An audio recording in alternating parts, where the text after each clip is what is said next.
54 points. Of these 54 points, we are trying to cover it in roughly 2 hours. It's not difficult, but what really matters is your attention. So when this was told as behavior sciences, I was wondering whether it's a misnomer.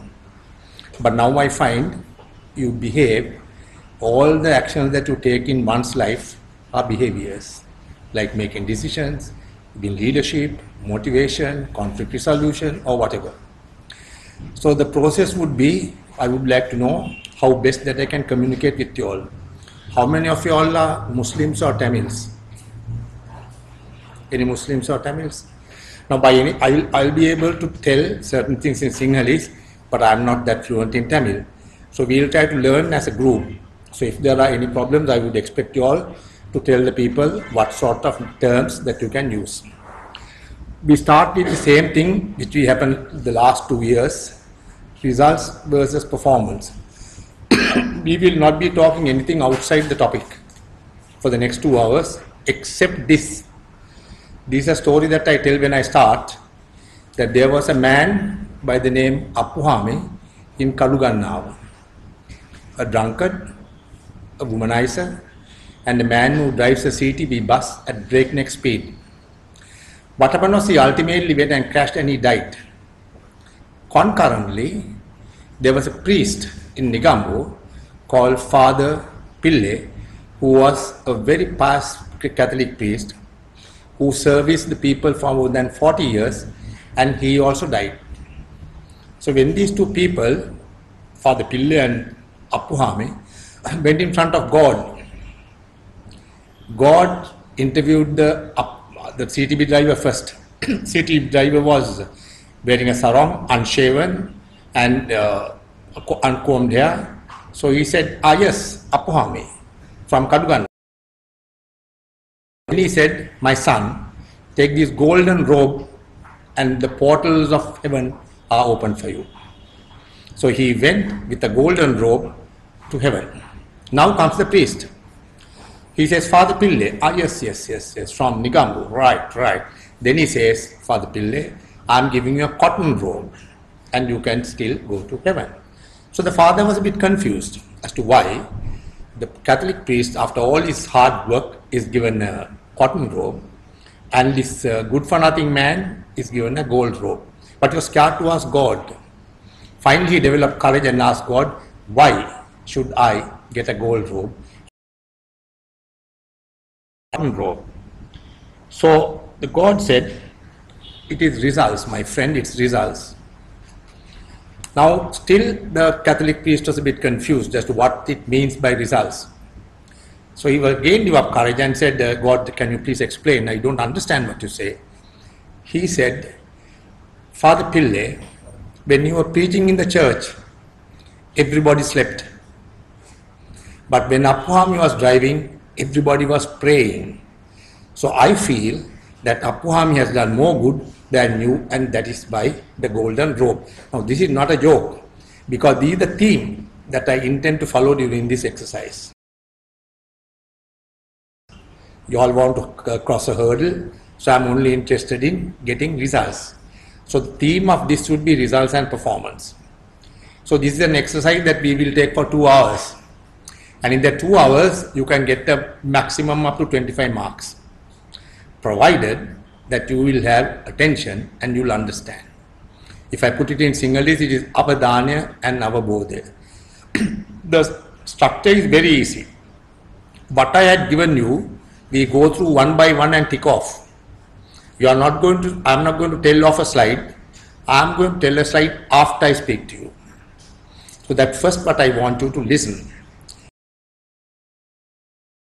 Have your attention on the next one, at the probable questions. Very simple. There are 8 questions. You can go through that.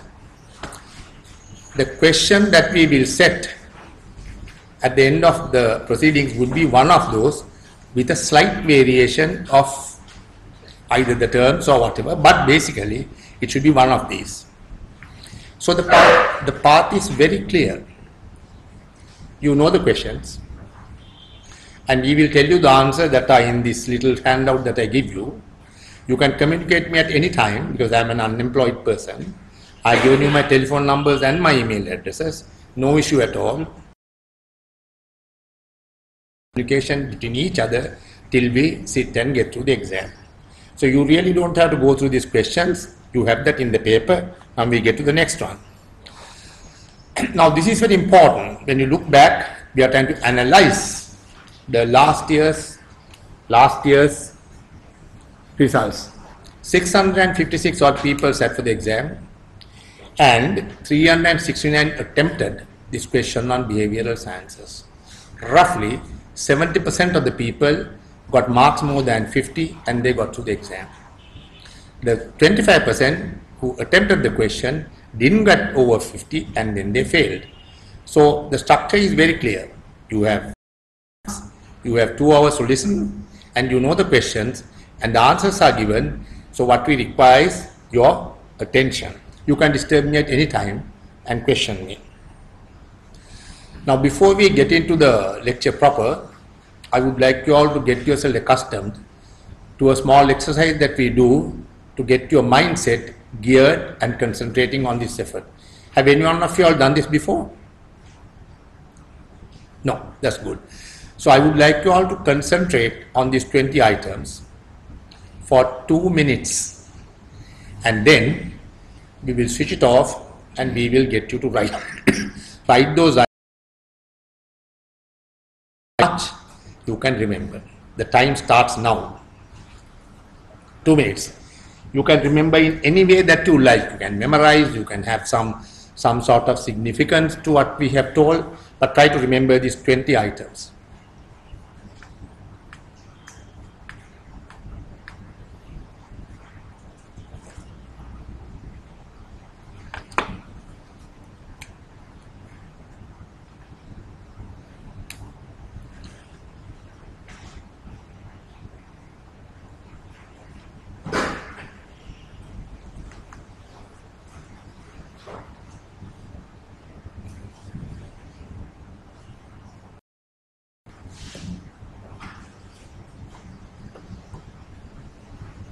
One more minute.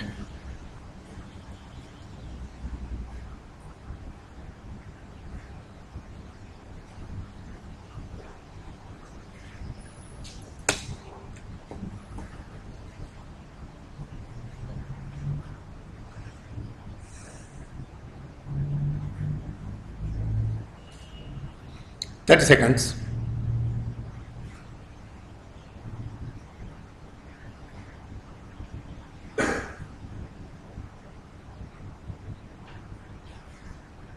Fifteen seconds.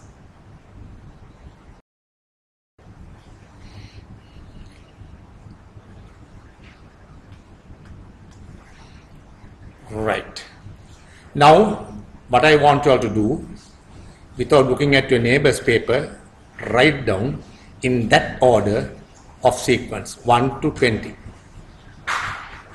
Just try to recollect how much that we can remember, which is important, because you are going to listen to me for 2 hours.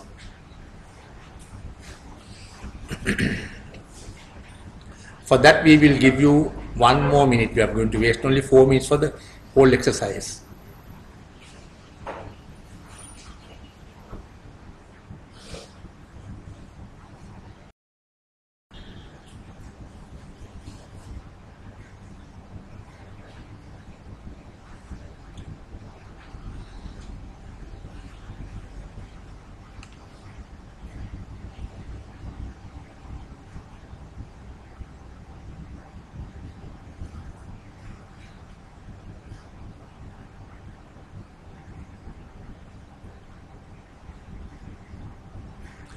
Thirty seconds more.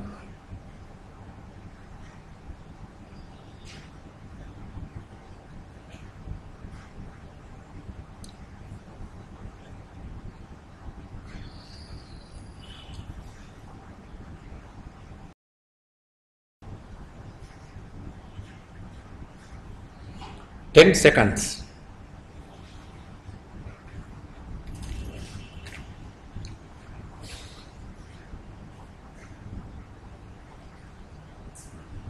Right, stop writing. Now correct yourselves how much you have got out of 20. Be honest, don't put the names and then say you got 20 or whatever. Quickly.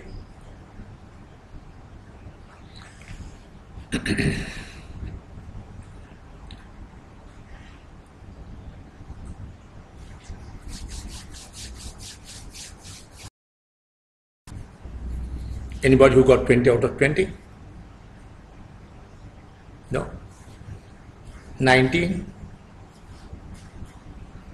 Udah kan orang mami tuh sana aja. 18? 17? 16? 15? 14? 1? 13? 12? 11, 10, 9, 8, we'll stop at that. Now, why this exercise was? For two reasons. One is concentrating on what we are going to talk, and second thing is we are teaching you a principle. Throughout this lecture at different times, though we talk on different topics, it will be based on principles. Now, the principle here is the way of remembering things, how you can tag onto some topic and then remember because of the tag. Now if you look at this carefully, when you say 1, it's straight, it's like a tree. When you say 2, it's a switch because it has 2 positions, on and off. If you say 3, it's a stool which has three legs. 4, a car has 4 doors. And 5, it's a glove that the hand will go in. 6 is a you have 6 barrel gun, you go 6 feet underground if you get shot. And 7 is dice, that's the dadu kate. 8 is spectacles. And 9 is cat, which has 9 lives. And 10 is a bowling pin, where you have pin, there's a game. 11 is goal post. 12 is dozen eggs. And 13 is an unfortunate number, it is witch. And 14 talks of love. February 14th is the ring, Valentine's Day, and so on and so forth. And 15, there are 15 people in a rugger team, so it's the rugger ball. 16, it's Sweet 16, that's candy, sukiri.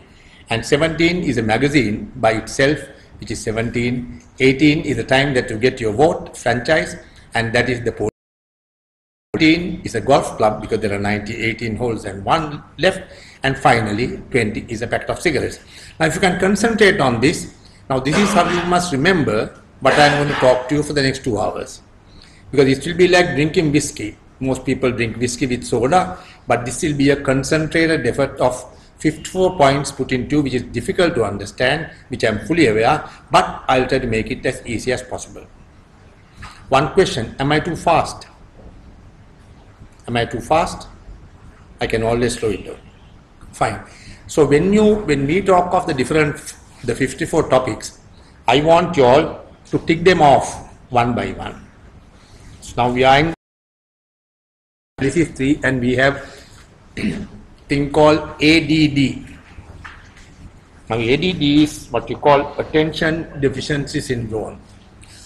Attention deficit disorder. Now this is what we are harping on. We have to pay attention to whatever we do. So there is a diagnosis. When we have an attention deficit disorder, we can't control our impulses. We can't give attention to a particular thing. We can't use our previous experience to decide on something. And we can't concentrate. Those are the factors of attention deficit disorder. Then there's a diagnostic criteria. We find that happens to all of us.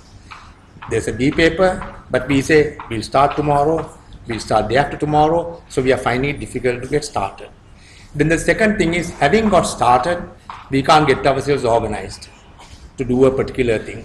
Then the third thing is that we can't follow through.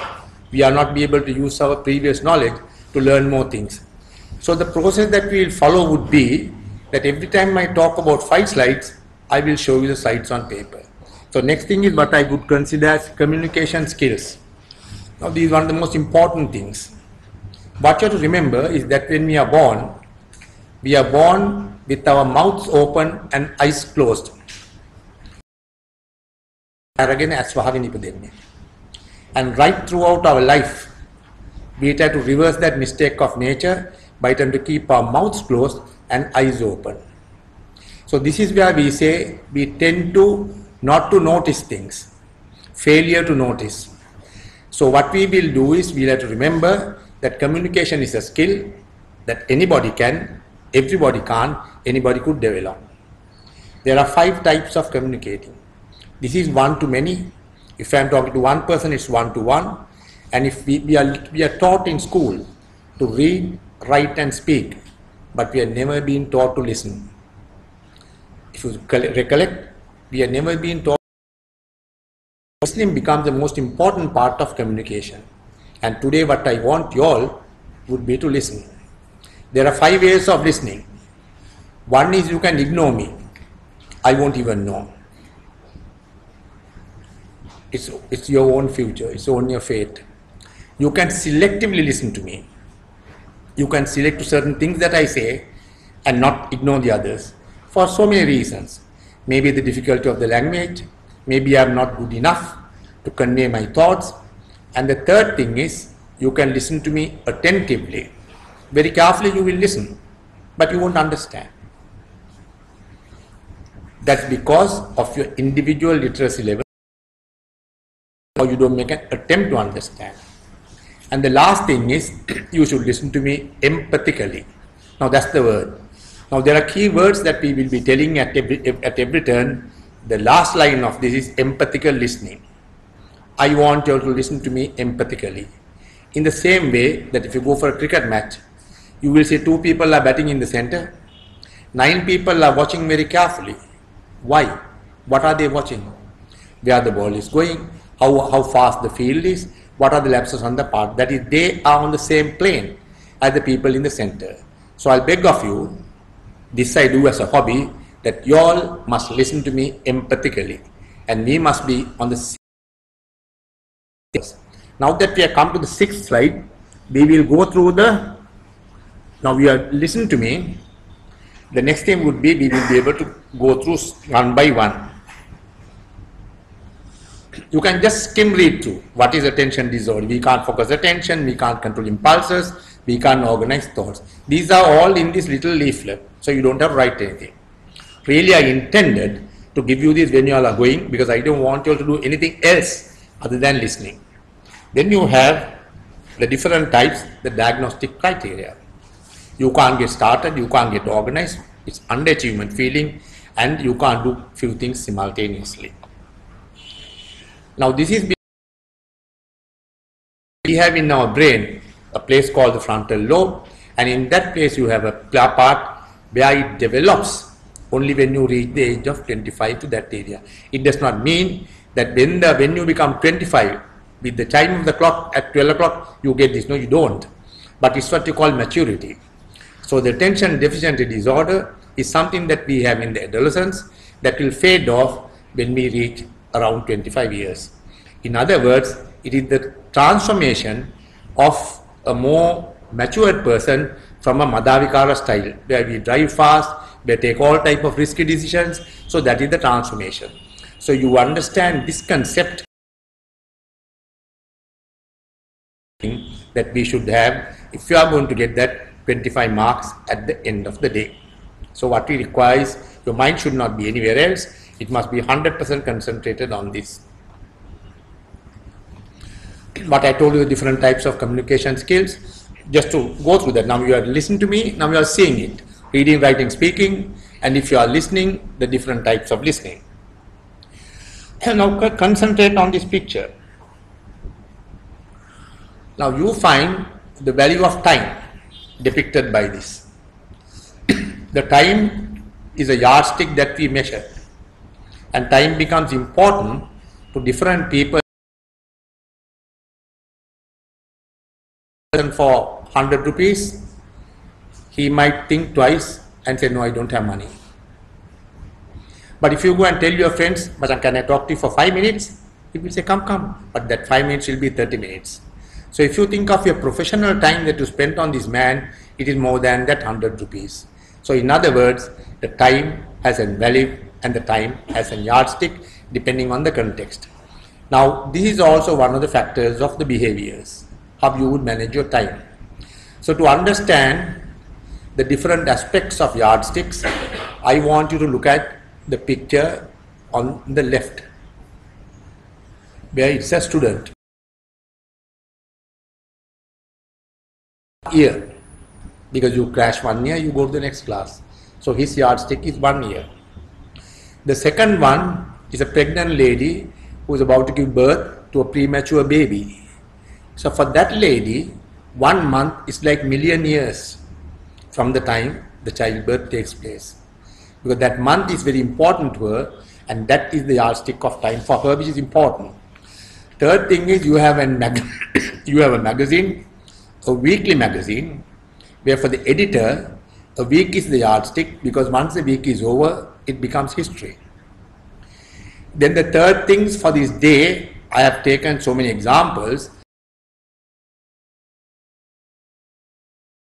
It's not sarcastic, it's not vulgar, but normally if a woman has unprotected sex, she will be waiting for her periods. And every day would be like 100 years. So remember the first thing I said, you are tagging things to find out how best that we can correlate. So a day is important either to a person who has unprotected sex or a person who is dying, who is connected to a ventilator.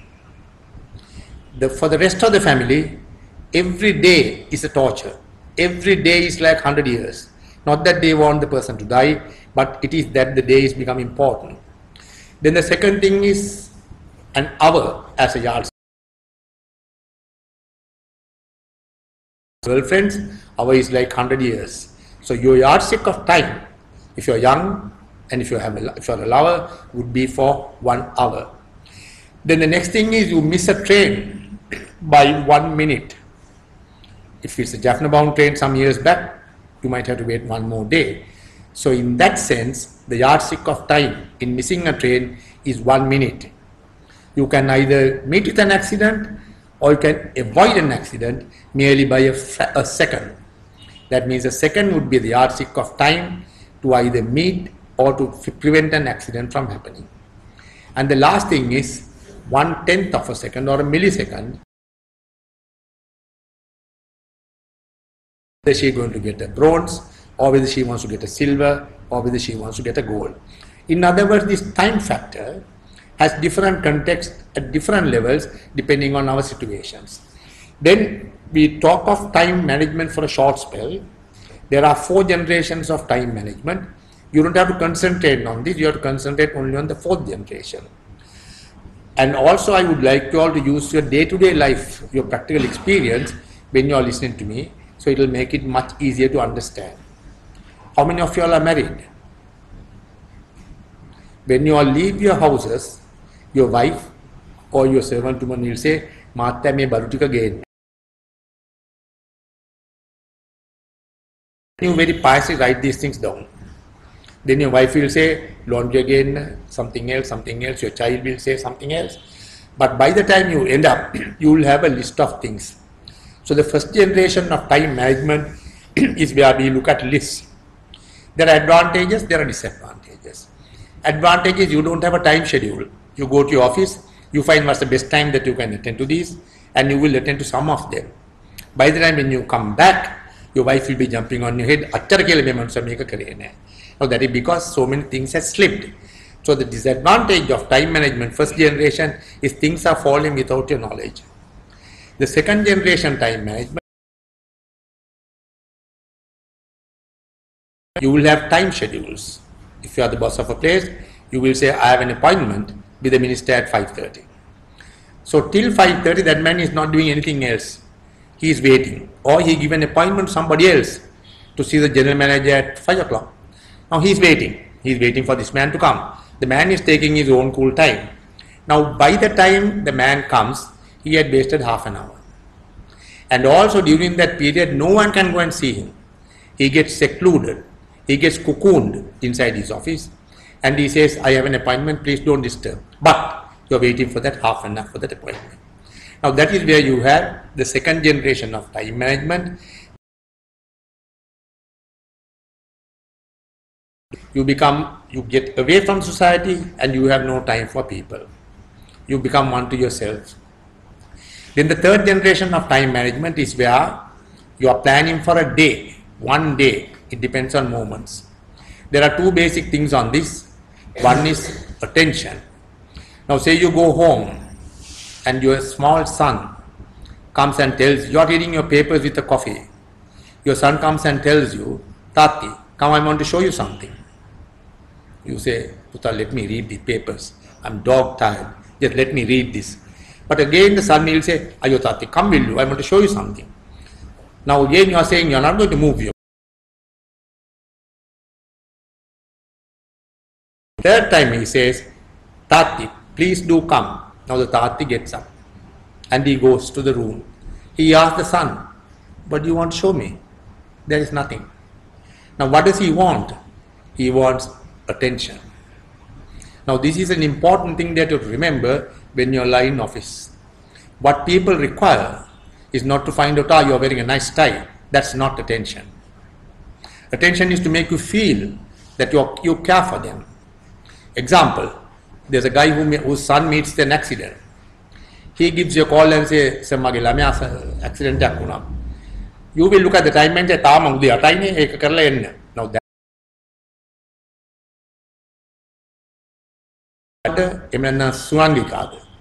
does that mean that you should know the names of the children of your employees? You should. Then he will say, mama company whatever. Now that is attention. Now you understood what are the third generation, and that's on moments, and you try to plan for one day. And in that sense, you divide the goals in your life into three basic things. One is maybe considered as your job, one can be your health, one can be your relationships. Now follow this carefully. Job, health, relationship. Those are your goals in your life. Goals. The key areas under the job would be having a meeting, organize a seminar, and prepare an audit report. Those are the key areas. Then under the key areas, you will have major tasks. Whom are we going to call for the meeting? And to arrange a place, those are the major tasks. And finally, you have minor tasks to get the place arranged, to see where the refreshments are. So in other words, you find in life, there are goals, there are key areas, there are major tasks, and there are minor tasks. Now this can be compared to a tree. The trunk is your goals, depicts your of those are your major tasks, and those small twigs are your minor tasks. So what you should do is when you start your day, you must get an overview of this whole thing, so that you will get an understanding of how you are going to tackle the day. I don't expect you all to write anything. Madam, listen. So what really happens is that if you can think in terms of, imagine it's a tree, and you find in that tree you have the branches, the side branches, the twigs, then you will find you see the total picture. So that's what we call an overview of the situation. Now that you listen to me, we will have a look at the slides. The four generations.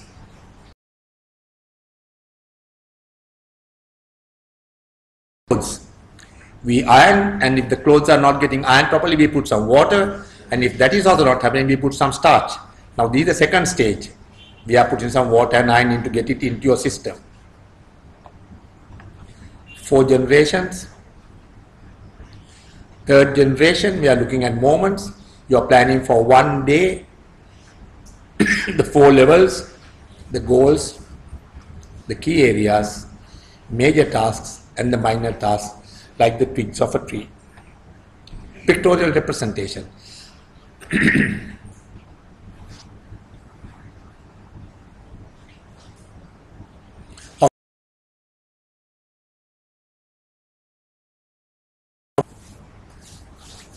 I'm an old man, but I don't feel sleepy. So now look at this carefully. The goals are the health, the job, and the finance. The staff, projects, and relationships are the key areas. The projects we have, the major task, the company seminar, a trade fair, and where the minor task is how to book a stall, how to call people. Now once you get these things into your system, you get an overview of a situation. And that is what the basis of third generation time management.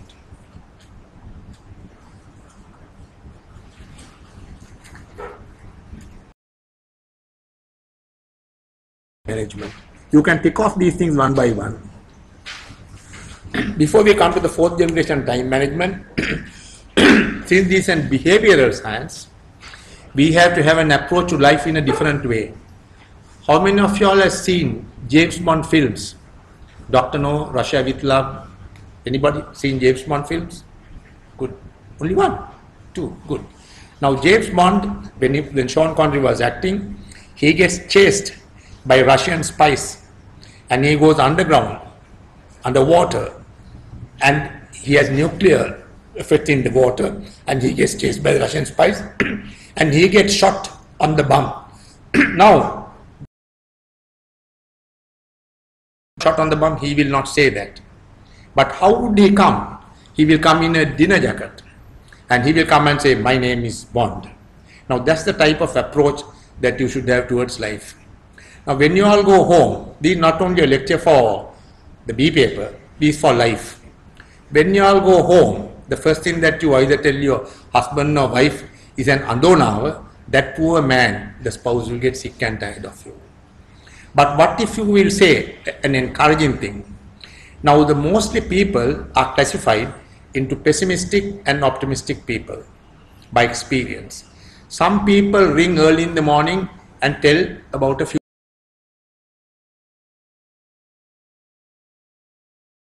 But now that is a pessimistic person. And when you see a person seated, you can know whether he has a complex inferiority or a superiority. If any person puts a leg on top of the other, he tries to have an inborn or inherited inferiority complex. He feels insecure. By putting the leg up, he finds to get a sense of superiority. So immediately when you look at a person, you will know what this man is. You can decide on his body language. So we find that attention James Bond approach, right? Now that covers the time management process. Coming to the last one, the fourth generation. And I would like you to pay 100% attention. In life, things are divided into urgent things and important things. The difficulty is to identify what are important and what are urgent. Now if you have a matrix, you can imagine the matrix, you can have urgent, not urgent, important, not important. So you can have things that are urgent as well as important. Those things you must act immediately. I would like you all tell me one such incident where it is urgent as well as important. Come. Any example?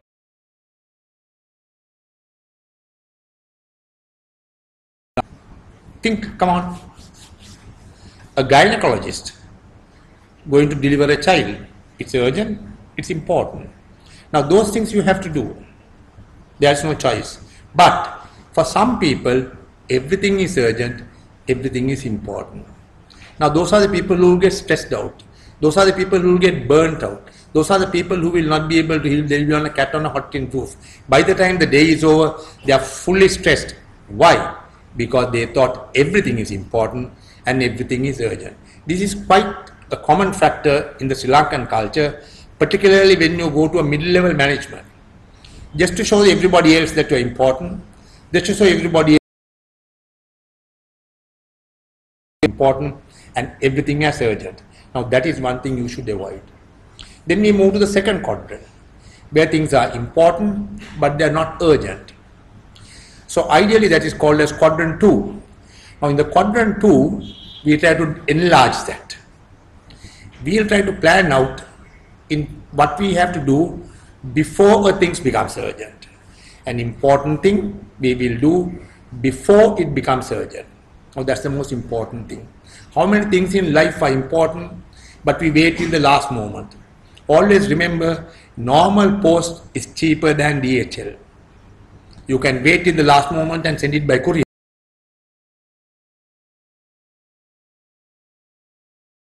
The word that we use for this is you procrastinate, that is you postpone. If you put in a singular term, it's appamado amatapadam. You postpone things. And then you find you don't do the important thing before it becomes urgent. So the second quadrant we have to develop as much as possible. So it should be important things we do definitely before we become urgent. Then you move down the third quadrant. Third quadrant is where it is not important, it is not urgent. Now there are some people in offices, telephone calls, talking to women, gossiping, civilifying, all that you do, and that is where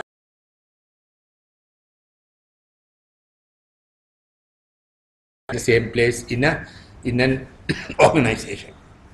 Have you understood that? No, now either you are important and urgent, important, not urgent. Now we are not important, not urgent.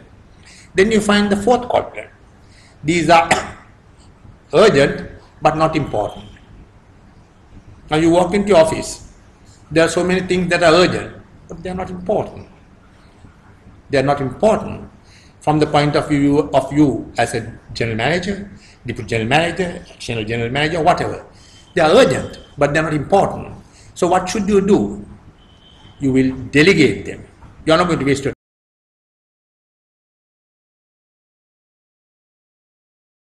time. And what is urgent, and act accordingly. And if they are not important, you don't do it. They are urgent to delegate. Is that understood, the four quadrants? Now we'll have a quick look. Just go through that. You don't have as long. Now this will sort of put it into your bone marrow, blood vessels and everything. You'll absorb that. The four quadrants. One is where it's important and urgent. Think of a gynecologist. Like the tagging that we did in the first one. 3 is like 1, now you tag on to remember this. Then the second one is they are important but not urgent. So we'll do it. We are not going to postpone that. It is not important and not urgent. There are people should not exist in that. That should be as small as possible, that quadrant. And finally you have that is important, sorry, not in, it's urgent but not important. You don't do it. You delegate. Is that understood? Clear? 4 quadrants? We'll put a tick on that.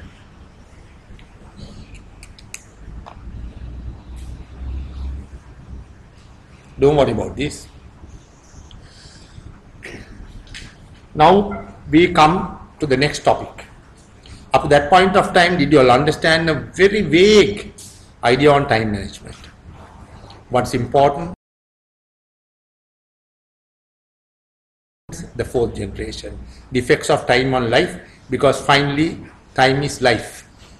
Now when you are making a decision, there is another behavior that you do all the time. From the time that you get up in the morning, you do till you go to sleep. From the time you are born, from the cradle to the grave, you are making decisions. Or somebody else is making a decision for you. So this is an important thing. And what happens, how would you make a decision? So you have to differentiate between decisions and problems. Problems are not things that are related to decisions, but problems can be solved by decisions.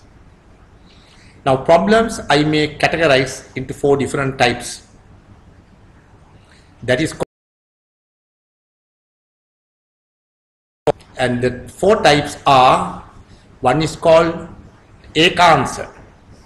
Eka answer means you straight away, you have a problem, you know the answer, you straight away give the solution. That is Eka answer. Then the other extreme of that continuum is that you don't know the answer. You can't solve the problem. So you can't do anything about it, and that is called tapani. So you have Eka answer, you have tapani, where you can give a decision, where you can't give a decision.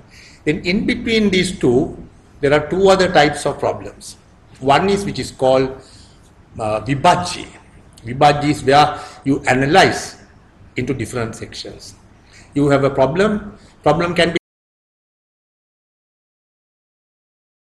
3 of the parts can be solved, but not the other 2. You understood that it can be divided into different sections, and there are certain sections that you can solve. Now that is vibhajya. Then patipuccha is that you can't solve the problem without additional information.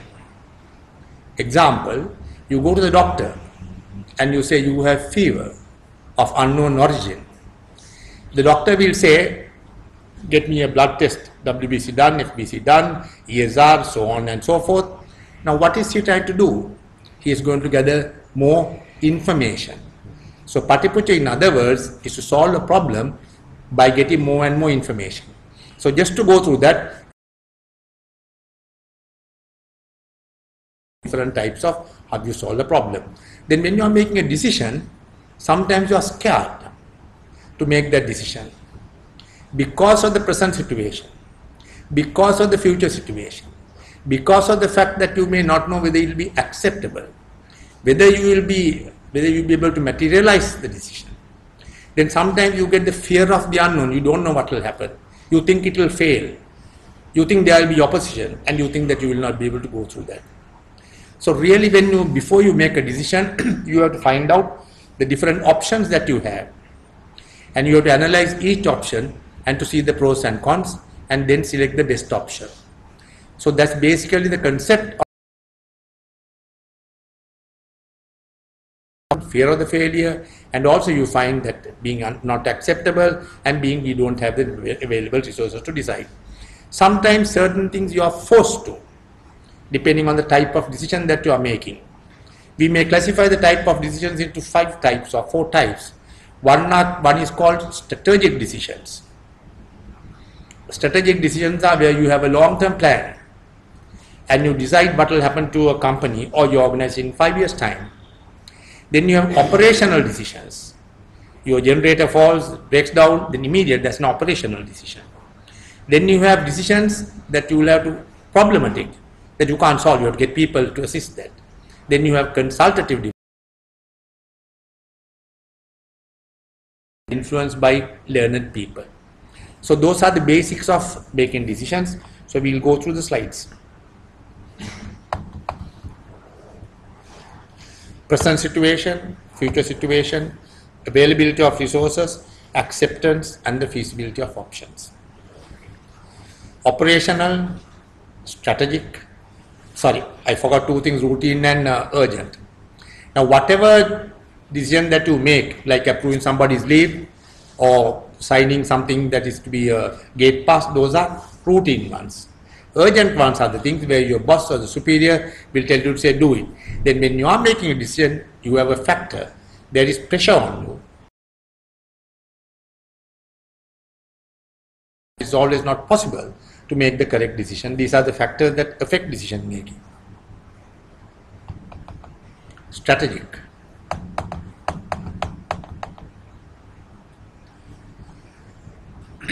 The another factor that you have to think of is think of the people as groups with different ideas and different concepts. Are you all familiar with this X and Y theory? Familiar? No?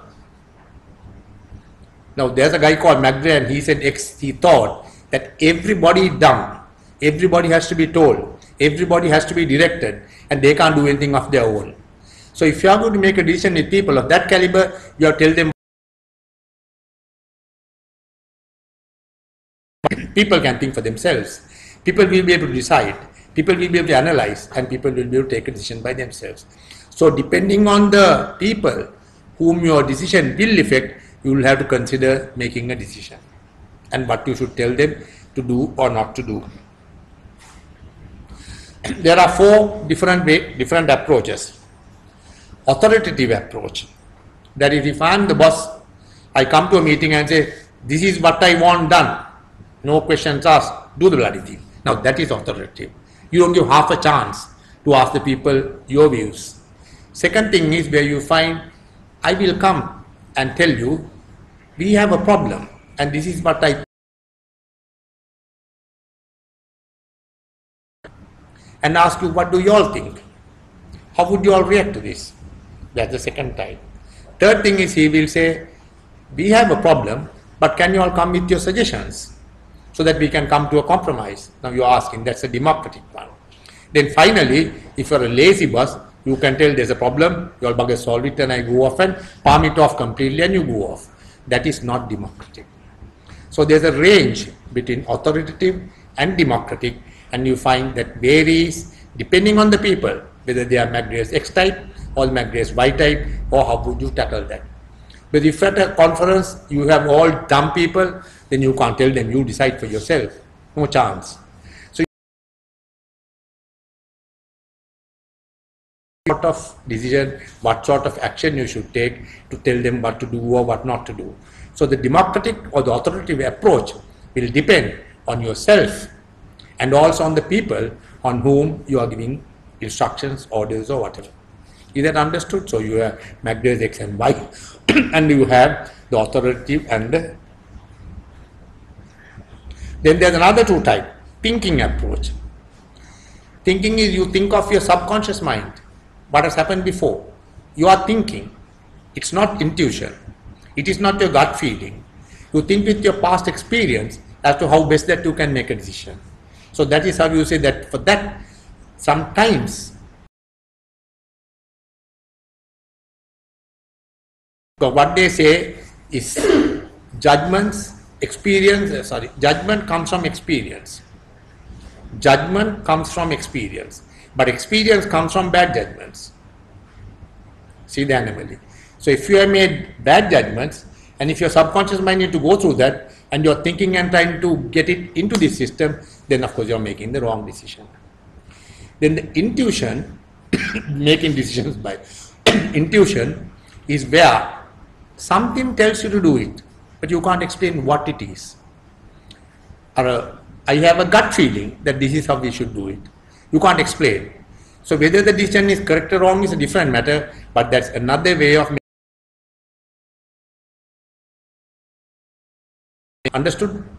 Four types: democratic, authoritative, intuition, thinking. This is what I told you. Manager makes a decision, manager sells a decision, asks the people their views, gives them the problem and says solve it. All us members should do it by yourself. Factor I forgot. When you are thinking and doing it, there are four factors that affect. How close are you to the decision? Sometimes the person on whom you are deciding may be a very close friend of yours or a relation of yours. Then your making decision would be warped. You will not be thinking of that. Then you can have a girlfriend on whom you are going to make a decision in the office. All these four things will go for thinking and making a decision. In contrast to the intuitive, where I find that you just give the decision because of the fact that you feel that it should be so. The concepts of making decisions are, the approach should be, you find what the problem is, you find what the probable solutions are, the options available, analyze, and then you choose the best option. And for that you need to gather information. Now gathering information is important because sometimes some people gather a lot of information that are not relevant. Sometimes the information doesn't come to you in time.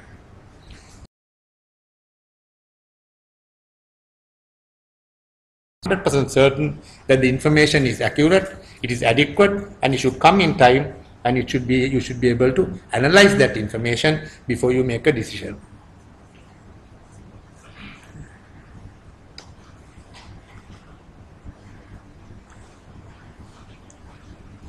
Up to that point, are you all clear? That's the decision making.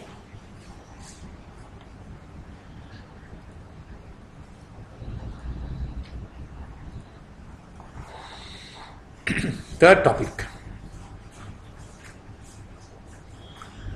Now this is a meeting in a broader sense.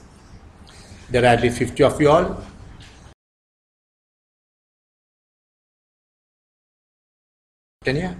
So if you find that the time factor that you're going to spend is 2 hours and the money your organizations are spending on you and the money the IESL is spending for electricity, the overheads, you find this may be worth, say, about 50,000 rupees, if you could think of it. But do we realize that? So in other words, in any meeting, we should depend on what are the productivity, how does the productivity of meetings, what are the areas that the productivity affects. How does the productivity of a meeting be the best possible alternative? Now, meeting will depend on how many decisions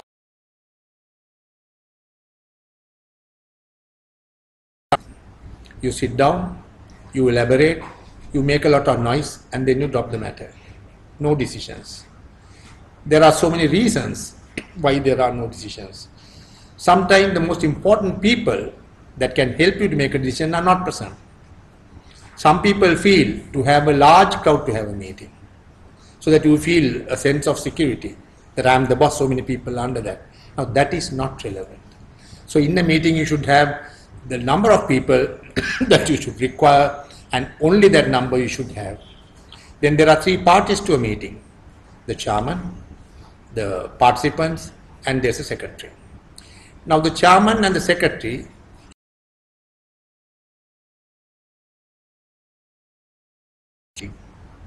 now we are living by example. How did I start? I started by saying what happened in 2014. 656 people sat, 359 people attended this question, 251 people got through, percentage of 71%. That means we have told what happened before. So in the meeting, these are of paramount importance to know what happened before. Then the second thing is, when you send these notes, you must make 100% certain that they are sent well in time, that they are not sent bulky documents, they are very descriptive, and you should give adequate time if you need reports from them. So those are the responsibilities of the secretary. Make sure that they should have the chair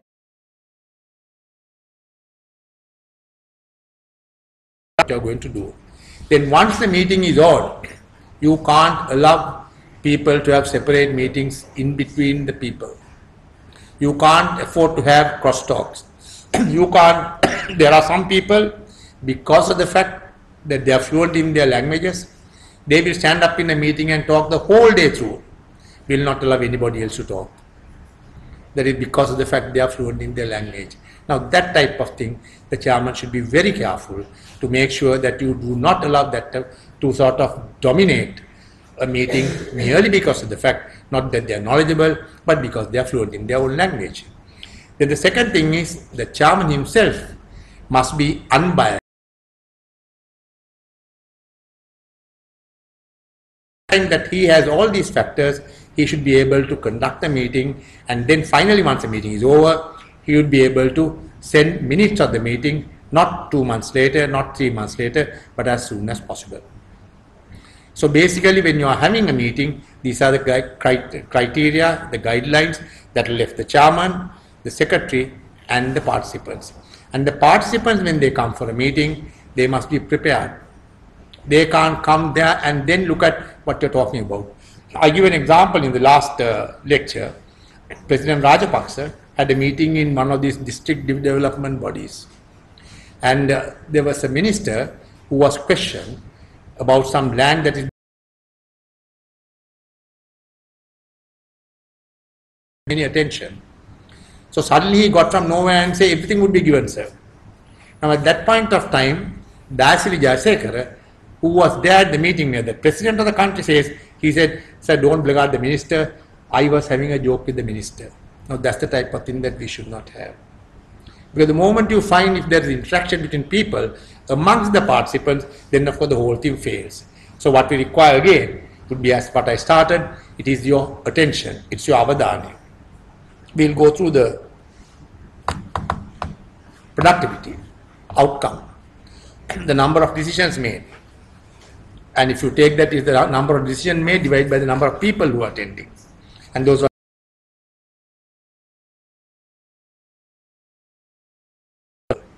what you call your handout, but just to go through the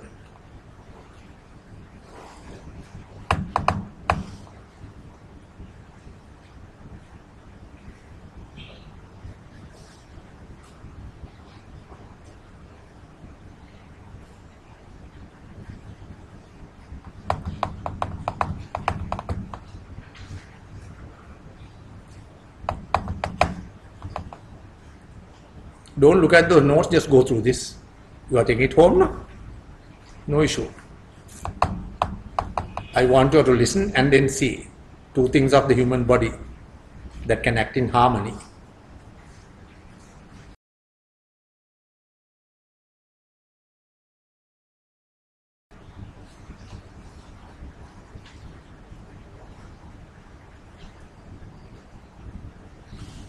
Right. When you are tired or when you want to have tea, just let me know. Now we talk of two things, effectiveness and efficiency. These are terms that we should have a clear understanding before you try to manage people, never mind the B paper. The two Sinhala words are Karyakshamatavya and Sapalatavya. Is that correct? Karyakshamatavya is efficiency. What is effectiveness? Help. Sapalatavya then. Or we'll assume that it's Sapalatavya. Now, can you tell me,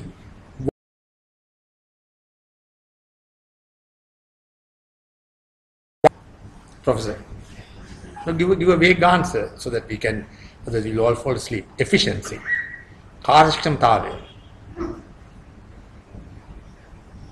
Again. That's right. Outcome, that's one. Any other way?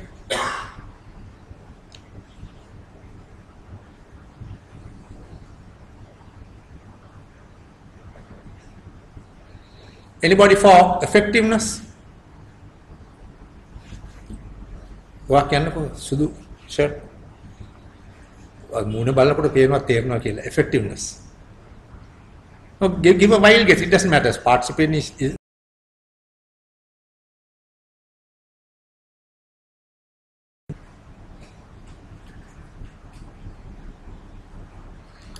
I will give you two definitions. If you are interested, you all can write it down. Effectiveness is meeting and exceeding customer requirements. Meeting and exceeding customer requirements.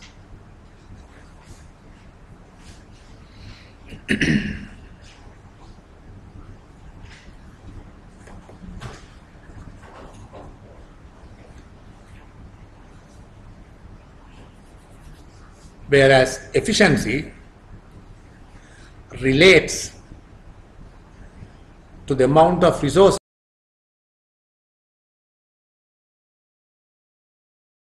effective. I'll repeat the two. Effectiveness is meeting and exceeding customer requirements. Efficiency relates to the amount of resources used in being effective. So for you all to remember, I'll give you an example. You go to McDonald's and ask for a cheeseburger and French fries. McDonald's give you a cheeseburger and French fries. You go to the office and try to see what you got.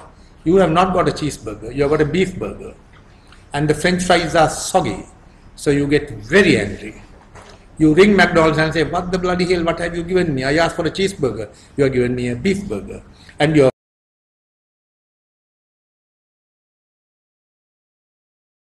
next to no time we will send you what you wanted. So immediately the McDonald's people will send to that man the French fries, crispy as ever, and the cheeseburger. Now my question, McDonald's, are they effective or are they efficient? Think and answer. Those who say that McDonald's being efficient, bye bye Atusan, come on now. Efficient.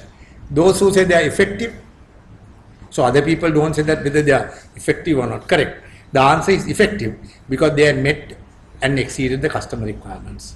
But whilst doing that, they were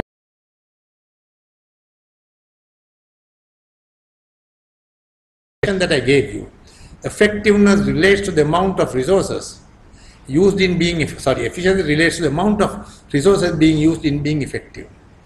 Whereas effectiveness is meeting and exceeding customer requirements. So McDonald's was effective but not efficient. Is that understood? Clear? That's the famous E&E. Then the next thing is, what is an organization?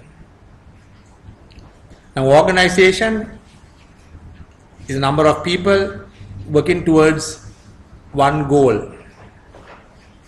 Now, the smallest organization can be your family, man and woman, working towards.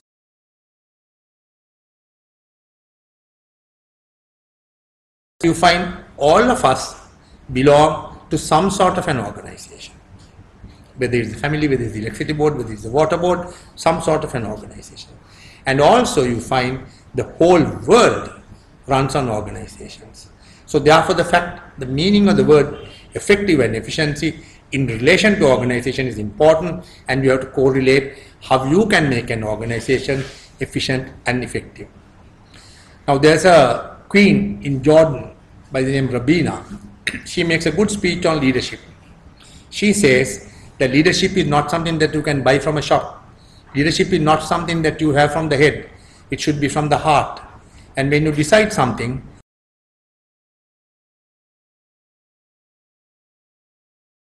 flesh and blood on whom this decision will act. So therefore he says the leadership is a behavior, it's a choice, and it's not a position. So every decision will have somebody, not a total stranger, but somebody's father, somebody's mother, somebody's brother at the end of it. So every time we make a decision, as far as we are good leaders, we have to make 100% certain that we remember that there's somebody far below on whom this decision will affect.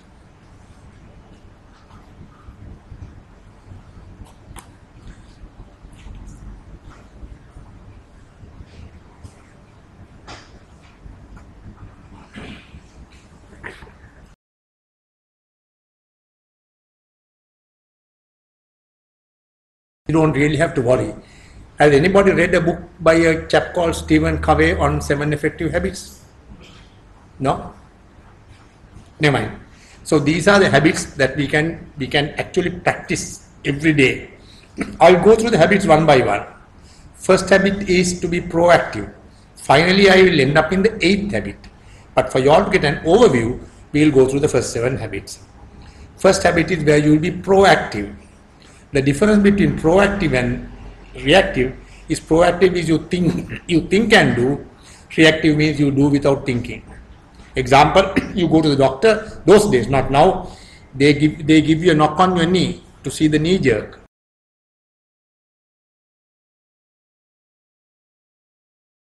Is different. If it rains, you will say, "Apo wahino yanne ba." Now that is reactive. But if you take an umbrella and go, that is proactive. So your first habit is to be proactive. Then the second thing, how we started, begin with the end in mind. That was the first slide that we had. Now I have told you, B paper, 25 marks, 2 hours, avadana, avbodha, and we can make it. That is your beginning with the end in mind. Example, imagine you go to your own funeral. You are there with compliments of Bani Raymond's or Manapirmo Jayaratna. Now people are coming and saying, Ayo Rattanam Vatna Mahatya, Upasaka Mahatya.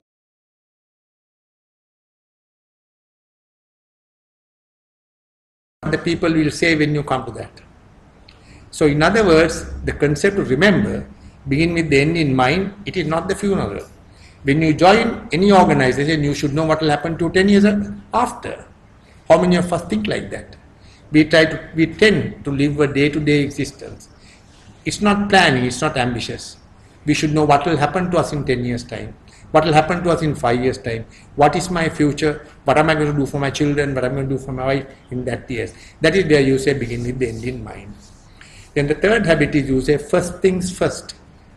That's the same thing as the concept of the important and the urgent. You should know what to do first and what to do next. At every time in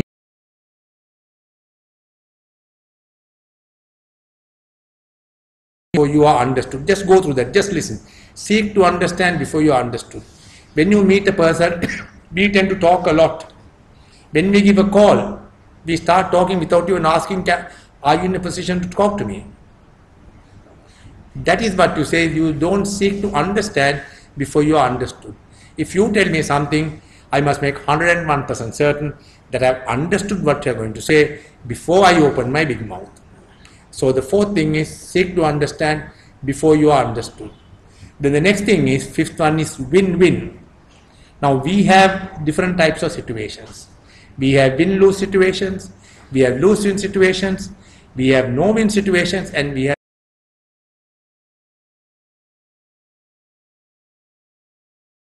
balan. You will say, drama එක බලන්න යන්න බෑ. අපි අර film එක බලන්න. Now there are two conflicting thoughts. Now if they go to see the drama, then the husband wins and the wife loses. That's a win-lose situation. If they go to this film and not to the drama, the wife wins. That's a lose-win situation. Now, husband is a drunkard. He has a good drink and he will say, now that is a no-deal situation. That is, it is not win-win. He will cancel going to the drama. He will cancel going to the film and say, now that is the no deal. Then the next one is what you call a win-win situation, which is the most important thing in life.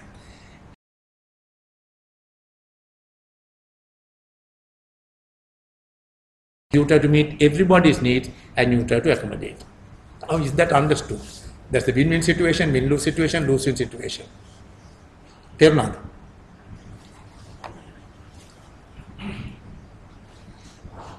And the last two habits are synergize. Synergize is you combine things together.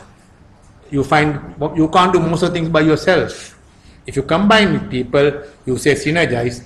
And the final thing is sharpen the saw. Now this is example, actually I had a film earlier, whereas you go to a timber joint, you find a man is cutting with a blunt saw. So one guy will say, I want to say, okay.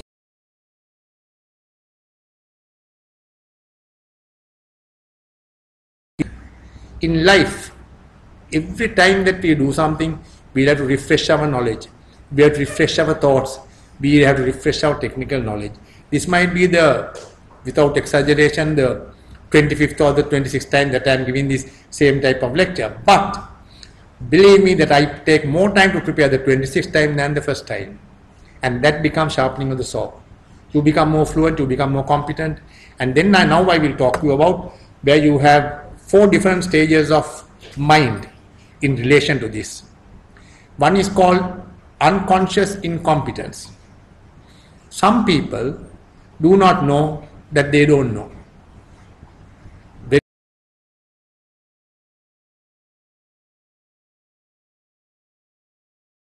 We become conscious of our incompetence. අපි දන්නේ නැති බව අපි දැනගන්නවා. තුන්වෙනි එක, we become conscious of our competence. අපි දන්න බව අපි දන්නවා දැන්. And finally we become unconsciously competent. නිරායාසයෙන් අපි දන්නවායි කියලා. For you to understand that, I'll give you an example. How many of you all have children? Children. Imagine a small child riding a bicycle for the first time. Child does not know that he does not know how to ride a bicycle. What will happen? He will fall. That is unconscious incompetence. Then the child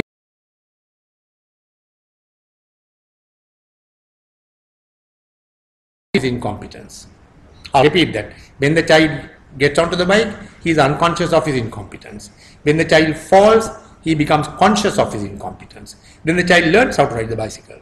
Then he becomes conscious of his competence, and after a while, he will take his hands off, he will whistle, and he will ride. That is, he is unconsciously competent.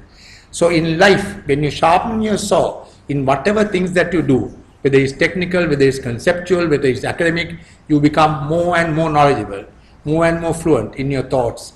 So that is what you call sharpening of the saw. You all want to have a break? Break? Don't feel shy, have a break, otherwise this will be too much too. No?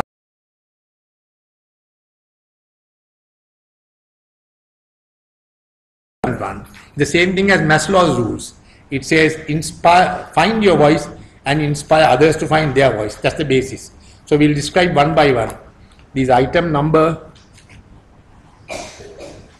9. Now there are 4 intelligences that we talk about. We have the mind, the heart, the body and the soul.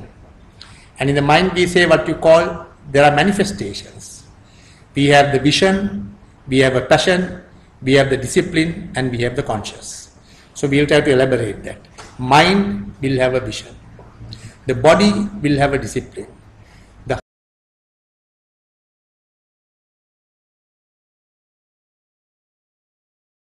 of the intelligences.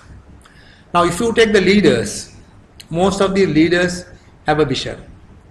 Most of them do have a passion for whatever they do. And most of the time they have discipline, and some people may and may not have a conscious. Now look at this. These are all leaders. Mother Teresa, Adolf Hitler, Margaret Thatcher, Mahatma Gandhi, and Nelson Mandela. Tell me one person that does not fit in to these common leaders. Take your mind back to the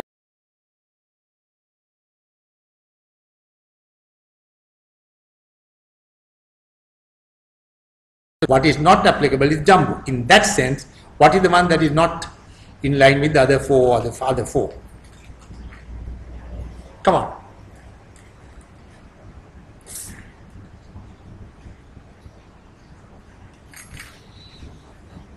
Kiyanna මොනවා හරි. Any guesses? Who is different? Madam, who is different?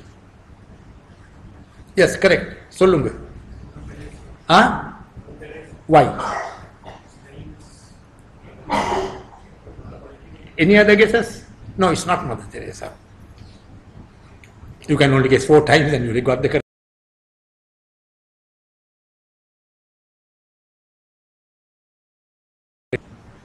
Come. You. Margaret Thatcher. Answer is wrong. Now we have only 3 left. You. Hitler. The answer is correct. Now why Hitler?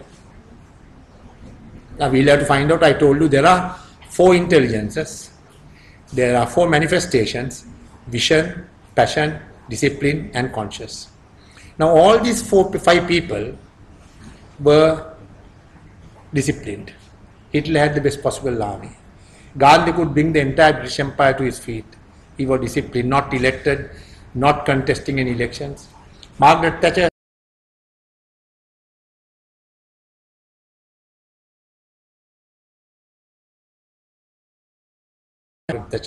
Mother Teresa, Nelson Mandela with 17 years in jail. Then they had a discipline, they had the passion, they had a vision. Everybody had the vision. Mother Teresa had the vision, Gandhi had the vision, Mandela had the vision, Adolf Hitler had the vision, everybody had. But did Adolf Hitler have a conscience? He didn't. So what is lacking in Hitler was the conscience. Now this is what it ultimately boils down to. The bottom line is the leadership with a conscience endures. The leadership without a conscience, it works, but it doesn't endure. So you have to understand the difference of the 5.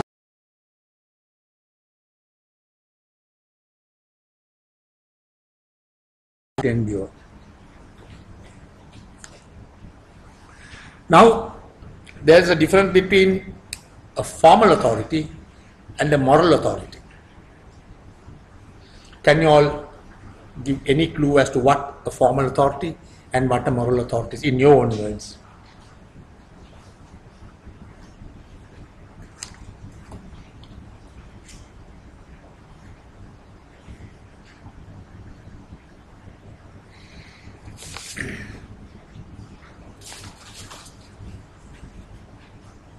I worked for the army for 35 years. So we are more geared for formal authority.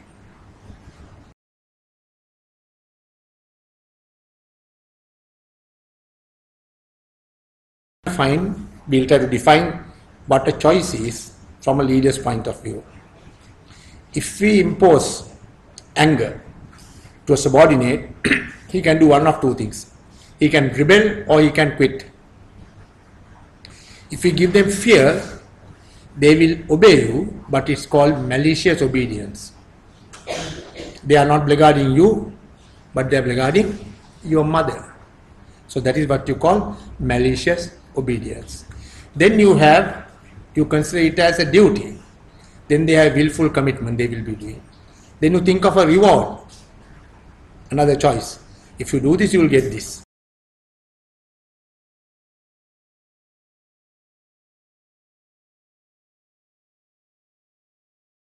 And there's creativity and there's excitement. And if you have from the heart, it will have heartfelt commitment. So there are 5 types. So we will just go through the 5 types. If there's anger, there is rebel or quit.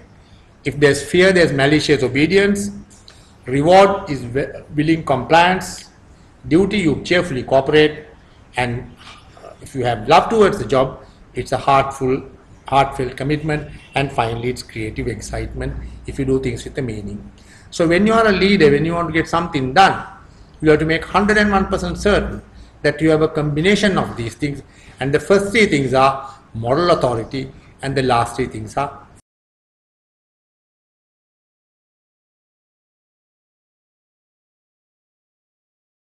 it will depend on whom you are giving the authority. If people don't understand, if people don't respond, then you have to use the feet of the thumb, you have to have the characteristic technique, and it will be the formal authority. Understood?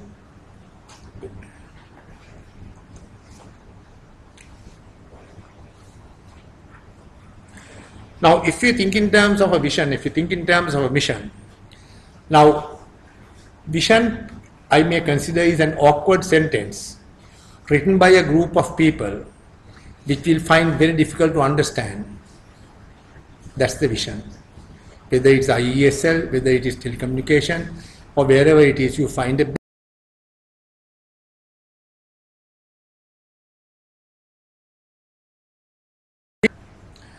has to be told in as simple as possible in a few words. I do not know whether I'll be able to recollect. There was a school in Ratnapura, and it says the vision was Adhyapanen Dugikama Nati Kirim. 3 words. Adhyapanen Dugikama Nati Kirim. Now see how effective that is. In the same way, the mission would be පාසලේසා අවට ප්‍රජාවගේ සම්පත් උපයෝගී කරගෙන අධ්‍යාපනයේ වැඩි දියුණුවට තියෙන මිනුම් දණ්ඩි වලින් පුළුවන් රටට සමාජයට ආදර්ශයක් වන පුරවැසියෙකු බිහි කිරීම. That is the mission statement. Now that is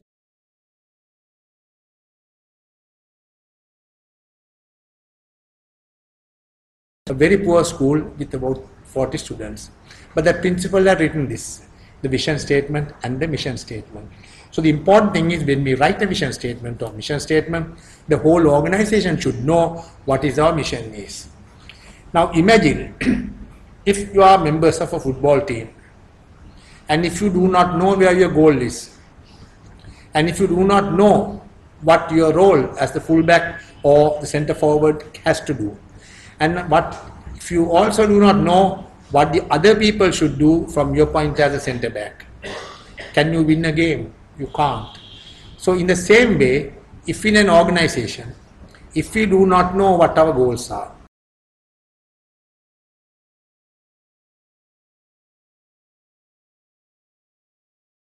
and if you do know the interaction that we should have to create one goal, then of course the whole thing fails. So you think in terms of wherever you are working, like members of a football team, that we should know exactly what we do and where we do, what our goals and what our things are. Now, if we analyze the vision, if there is no shared vision, that means the boss and everybody, they live in dark compartments. They don't see each other. There's no transparency. That's what you call you don't have no shared vision. When we have no shared vision, they feel that there are hidden agendas. There is ambiguity. There is doubtness. So that means when you have no vision that is shared by everybody, you find you end up with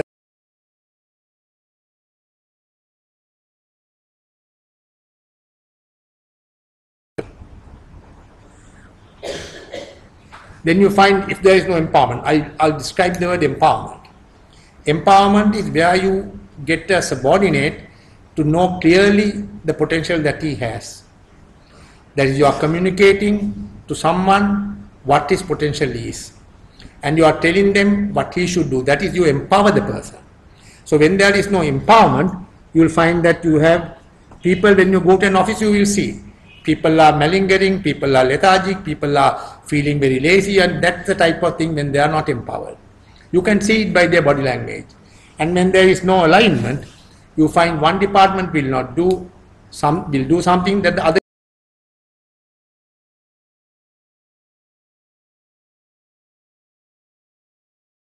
departments are fighting with each other.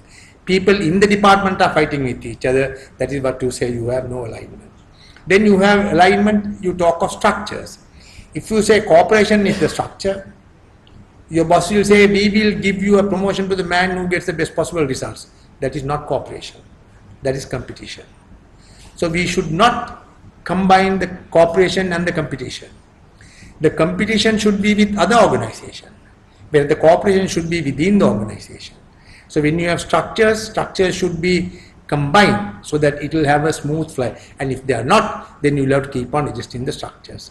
So we had no shared vision, we have disempowerment, and we had this.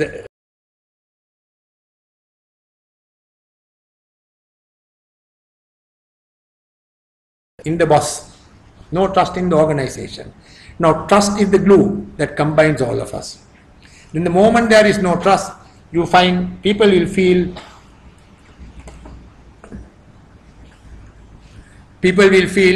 that they are not in a position to work in that organization because they don't trust the organization doesn't trust them. So you find that in sense of mistrust comes. So you find mistrust is something that we should avoid at all costs. So we have mistrust, we have vision, we have the discipline is the alignment. So those are the four factors of, we'll go through that again. It is the no shared vision,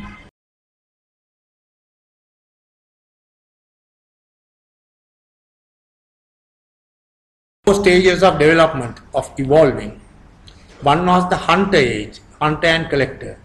You shoot an animal, one arrow or one bullet, you get one animal killed. The productivity is 1:1. Now that is the hunter stage. Then the second stage is you sow a seed and you find 100 seeds come, 500 seeds come. That is the farmer stage. Then the next becomes the industrial stage where you find you get more productivity. Then finally you have the knowledge worker stage. Now we are in the 21st century. We are in the knowledge worker state. We are in a more advanced state of knowledge. And with that, we can't use.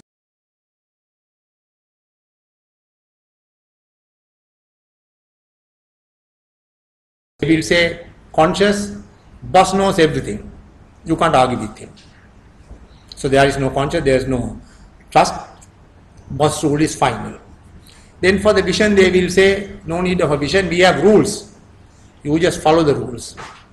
Then for empowerment, you will say, no empowering, character and stick technique. Either you do or you don't do. And you find in the alignment, there's no discipline, you only think of efficiency. So you have four factors, boss knows everything, rules will govern you, efficiency will take you through, and ultimately it will be a case of character and stick taking, control, not an influence. So those are the four areas of how a industrial-led solution.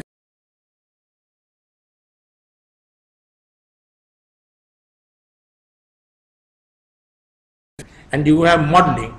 Now we will concentrate on modeling. Now what is modeling? You are the boss. You want to be a model, a role model. And how would you do that? We should consider it as what you call a trim tab influence. Now I'll explain. Trim tab is a small rudder in a big rudder in a ship. You find the ship and it is the small rudder that will take the ship or turn the direction of the ship. If you are being in a cockpit ever in a plane, there's a small device like a wiper switch. When you shift that, you find the whole plane shifts. Now that is in analogy to the trim tab. So in the same way, in organization,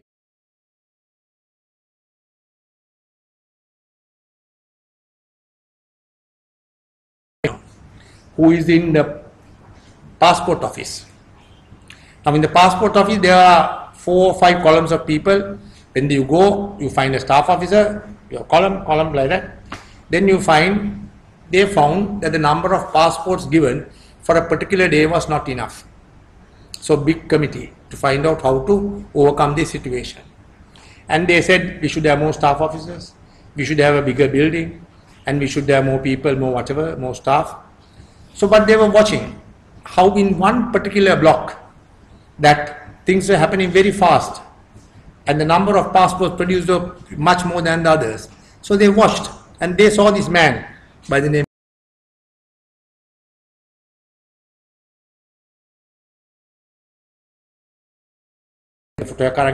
he sends you. He goes to the second man, he says birth certificate English version. Like that he goes to one by one and finds out what was missing and details that. By the time the staff officer comes, all these are cleared. So it's a case of they go to the staff officer and they hammer the seal and you get. Now that is a trim tab attitude. And that is a Punchisinyo attitude. And I found that, anybody from the electricity board? Electricity board? None?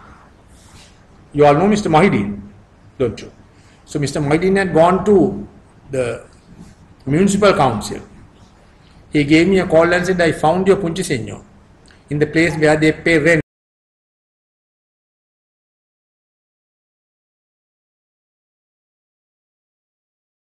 That small man may be a Karya Sevakya, maybe a peon, maybe a labourer, but still you will find he will be able to change the direction of the whole organization. Now that is a trim tab influence. Then the next is what you call trustworthy. How can you be trustworthy? Trustworthy depends on your competence and your character. And what is character? Character is your integrity, your abundance mentality, and your maturity. We'll go one by one. What is integrity? You should know the terms. Now we first said you must be trustworthy. To be trustworthy, you must be competent and you must have character. Because they say character is what we are, competence is what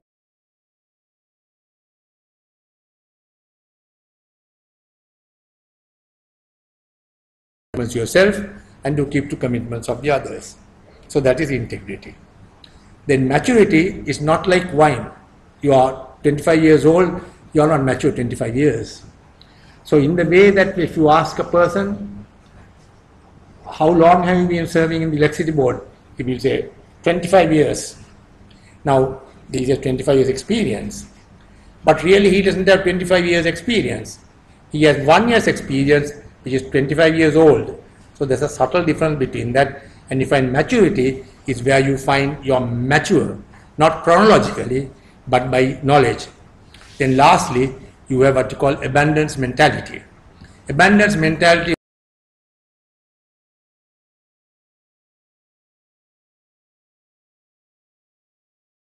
you find a whole heap of cycle shops. All of you have seen. Now you might find hundreds and hundreds of cycle spares. One may wonder whether there's enough business for them. In the same way, if you come down to Durgam Street where I live, you find all car sales. So if a third party comes and puts a car sale joint, the immediate reaction of the local people would be, now that is scarce mentality. That is, he is scared that he will be, his things will be scared. Whereas the abundance mentality is he would feel that if we put more and more people will come to this place, more people will have a bigger choice and they will have a better.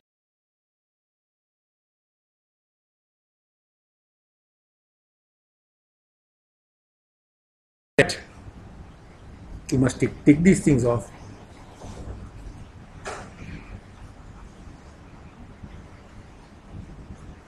We'll have a 5 minutes break.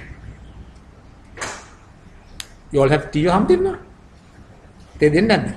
Minutes pahaka virama මොකද මට මහන්සි. In the meantime, you can go through this. These are the 4 chronic problems.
You all have any questions so far?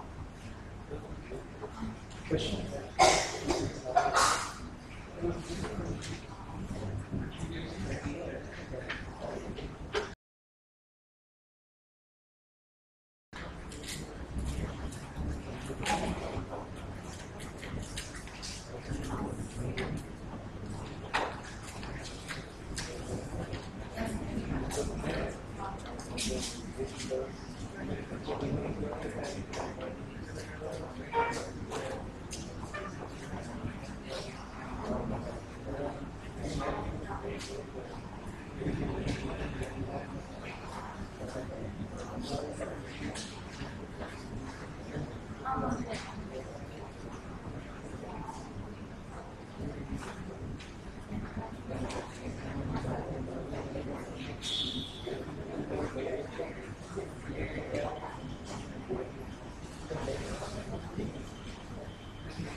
Chinese.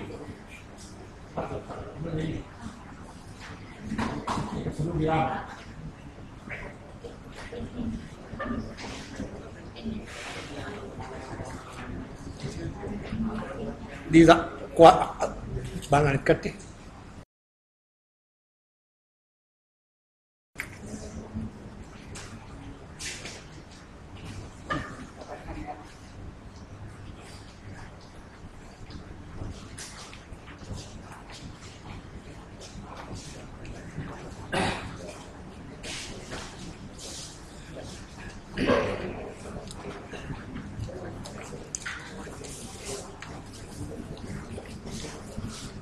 We are at item number 20.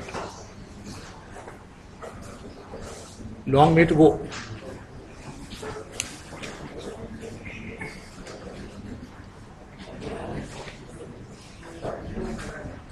In life there are two factors. One is called the circle of concern and the other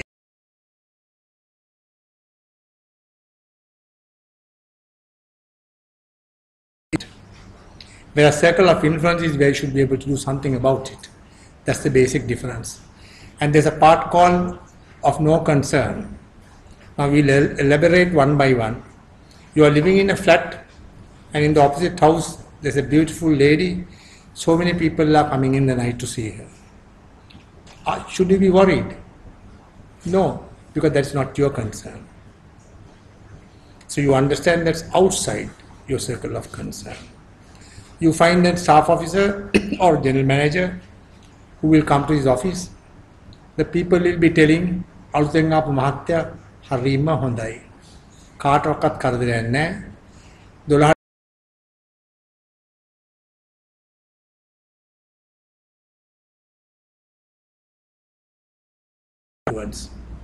His concern is limited to the four walls of the room. But technically you must find is that you must expand this circle of influence to run the whole organization. So you should do that at different levels, and we call it the 7 levels of initiative. How would you use the initiative? For you to understand, there are certain things that's beyond your job description, that does not fall within your job, within your purview. So those things you have to wait until you are told.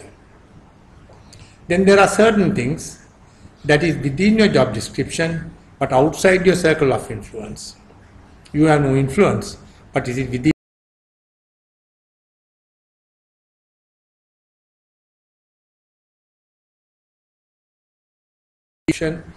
and also within your circle of concern. For those you can say that you can tell your boss, Sapi mehema karot narakada, you are recommending, but you have not done any research about it. So first thing is ask and do. So wait till you are told. Second thing is ask. Third thing is you recommend. The fourth thing is you do a little bit of homework and you confirm to yourself that these are the best possible action that we should take. Then you go and tell the boss, sir, I intend to do this. That means you have done your homework, you have done your research. That's the level of showing your initiative. Then you find sometimes it is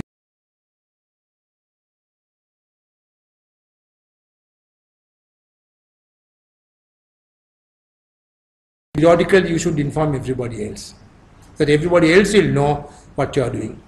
And finally, it's right at the center of your circle of influence and it's well within your job description, and you do it and you inform them periodically. And lastly, if it is well within your thing, you just do it.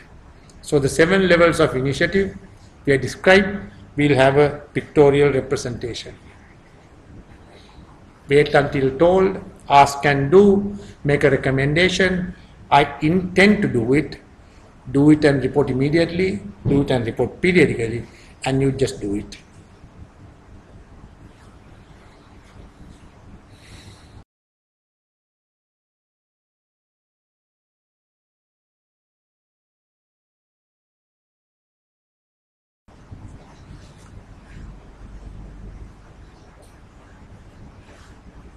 We will skip 1 or 2 things because I will not be able to finish the others. So we now concentrate on 22A, empowerment. How do we empower? We have a story there again. This is the story of janitors. If you go to the Bandaranaike International Airport, you will find there are a lot of people who do street nothing, who are cleaning, who are polishing. So the way how you can empower these people is how the boss finds out what sort of person is there that can give leadership. Now if you think of electricity board, you don't have to be an engineer, you don't have to be any.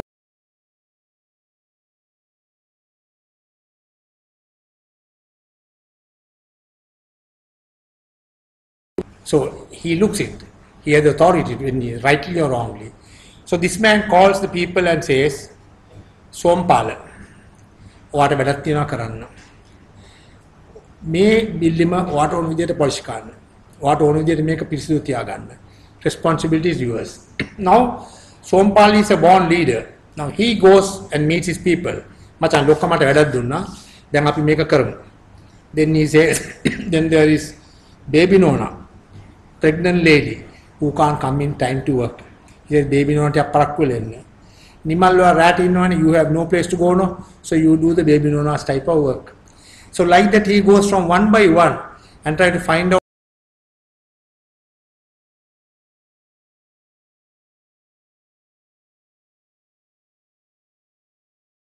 child to the school. He said, Baba school so like that he adjusts himself.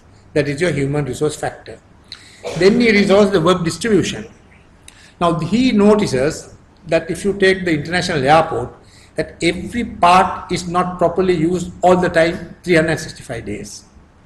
Some places people move so much, some people don't go at all, some people they go off and on. So he decides there's no reason or right as to why we should polish the entire thing, use the same principle. We can polish the area that people are not choosing once in 7 days. We can use the area that the people are going to some extent once in 3 days. And the people where they are going every day,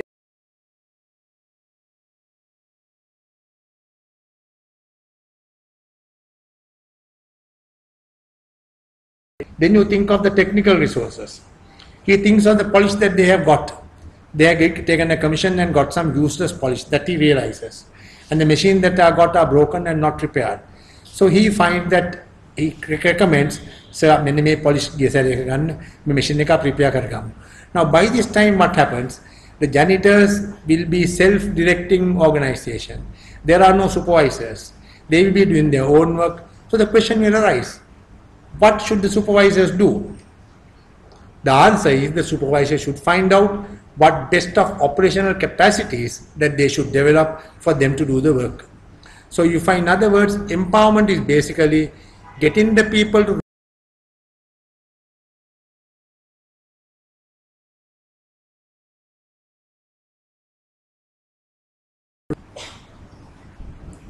and there are 6 conditions of empowerment. One is trustworthiness, which you described earlier. That's your competence and your character. Then the second thing is the trust that binds all of us together. Then there are self-directing ones where there are no bosses, there are no supervisors, you are your own boss. Then there are structures and there's accountability. Those are the 6 conditions of empowerment. Now we shift to give you all a break, we shift to the last part, the conflicts. Because every time I miss the conflict part. Last one, item number 40, but we'll go again from the beginning, from 20. Now conflicts. Now what is the conflict?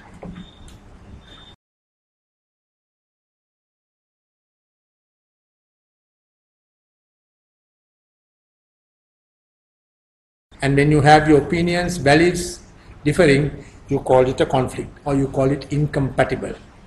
If you are married, you can't find people who are compatible, husband and wife, all the time. Absolutely no chance. So what we should develop to have less conflicts is that we should not be compatible, but we should be able to tolerate incompatibilities. I'll repeat that. We should be able to tolerate incompatibilities rather than look for compatibilities. For example, story about the orange. In a village, Sri Lankan village, there was a lady who was going to work and she had 2 children. Vimala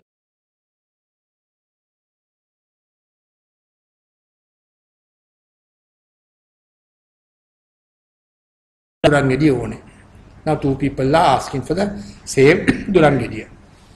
Now the mother, without thinking twice, she had no time to spend. She had to go for work. No, she took a knife, cut it into 2, and she went off. Now when she comes back, she asks, "Do the Durangediya?" So Vimala says, "Ane ammi, mata tibahai, mata drink ek bonna man Durangediya." Then she asked the other daughter, "Why did you want the Durangediya?" He said, "Mata cake ek hadanna, make me lella ganna thaya man Durangediya illuwe." Now these are the principle. Now these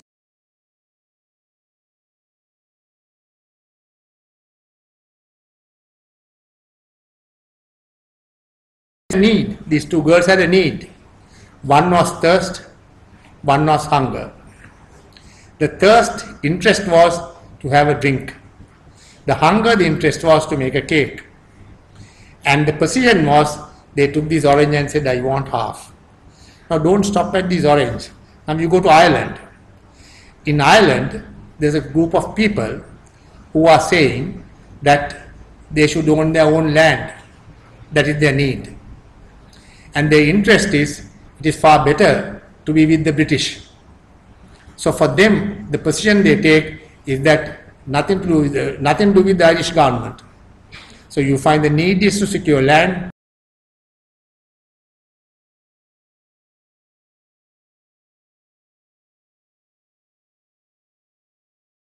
To secure land. And that land they will say that they want to be separate state like Irish, that is their interest. And their position would be Brits out. Now this is like a donut, this is like an onion. What happens is when the needs are known, when these needs are disclosed to each other, we find there is trust. We find there is understanding. We find people do not think of interest. But the time the needs become, people are not prepared to disclose the needs. People are not prepared because thinking that they will be vulnerable. Then we look at interest. And then we look at interest in an abstract way. We find we take up position and say, this is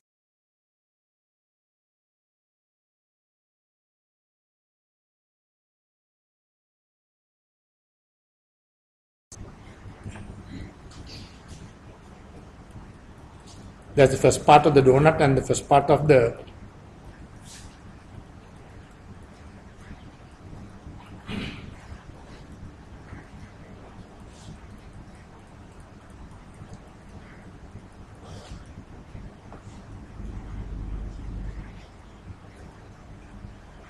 this is the one. Have a good look at that. The needs, interest and the position.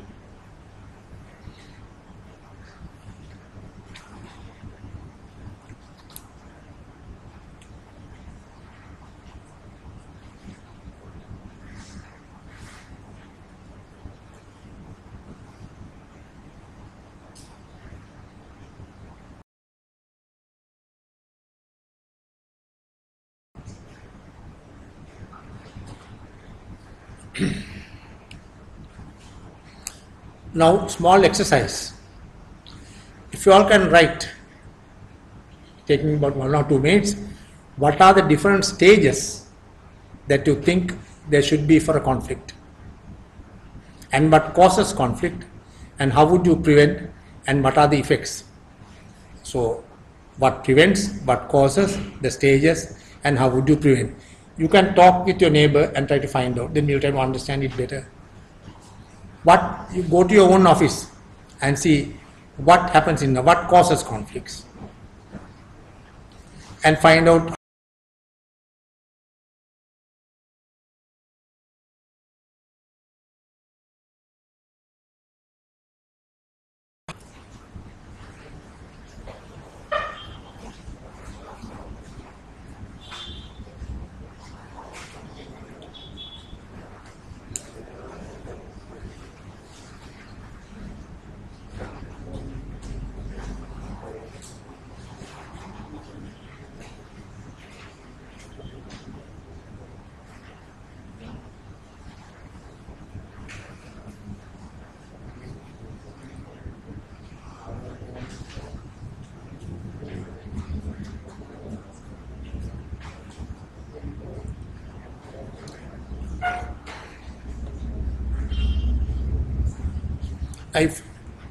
if we had gone through that now.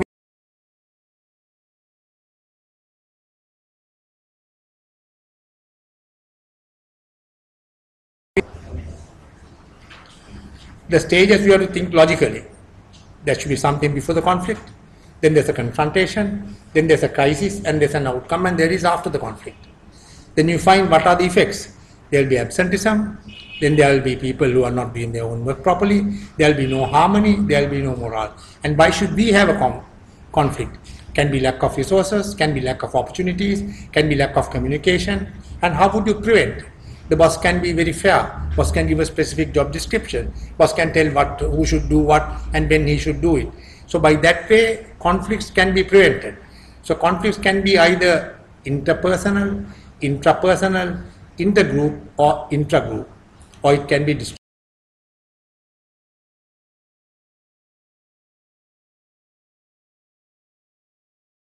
Why should we know about the stages? Because when you are knowledgeable of the stages, we should be able to stop that at the correct time before it escalates. So when we do this, we look at 2 different things. We have, if you want to do that as an exercise in an office, you have what you call a conflict tree. You draw a picture of a tree and you tell the people, come and put whatever the problem that you have, if it's a problem in the office, core problem, if it's a policy problem, On the trunk, they will put a piece of paper. Then they will say, what are the things that has a root cause problem? That is not in the office, but something that's coming in between, like the structure.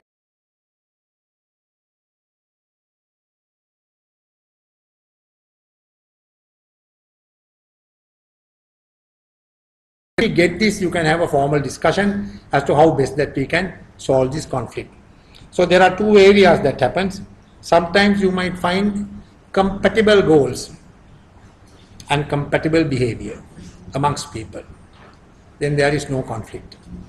Compatible goals, compatible behavior. Sometimes the behavior is compatible, but goals are not compatible.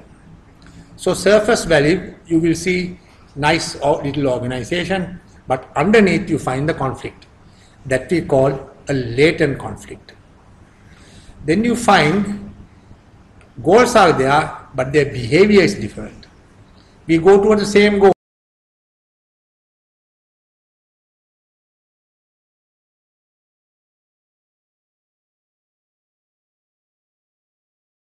And your, what's the other one I said? Behavior and your goals are not compatible, which means you have open conflict. So you have an open conflict, you have a latent conflict, you have a surface conflict, and you have no conflict.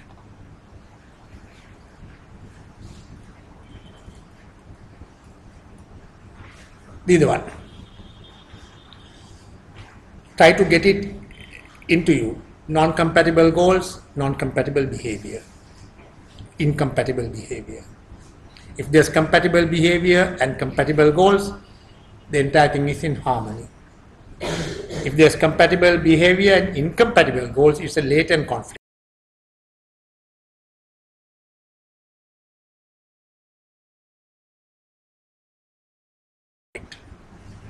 And if there is no compatible behavior and no compatible goals, it becomes an open conflict. Now, how you can take an example, if you see a duck swimming, you will see the duck is swimming very peacefully. That's like we are looking at incompatible goals. But underneath the water, he is making a hell of a big effort. So you find your behavior is compatible, but your goals are not. So that's the example that you can take. So in an office, we should be able to identify the different types of conflicts that they have.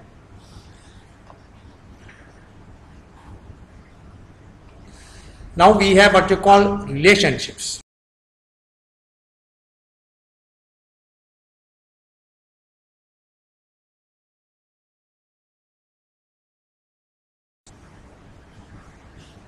Personal goals and relationships, sorry. Now if a person is a dictator type, he is interested in his personal goals. He is not interested in relationships. So his attitude towards solving a conflict would be by control. Do it my way. I am not prepared to listen to any other thing. That is, you are controlling. Whereas you are looking at your personal goals and you are not worried about relationships. Then you are worried about relationships and you are not worried about personal goals. That's the other end of the extreme. There you accommodate, you give in, and you try to be more helpful and you try to accommodate. Then you find that you are high concern for your personal goals.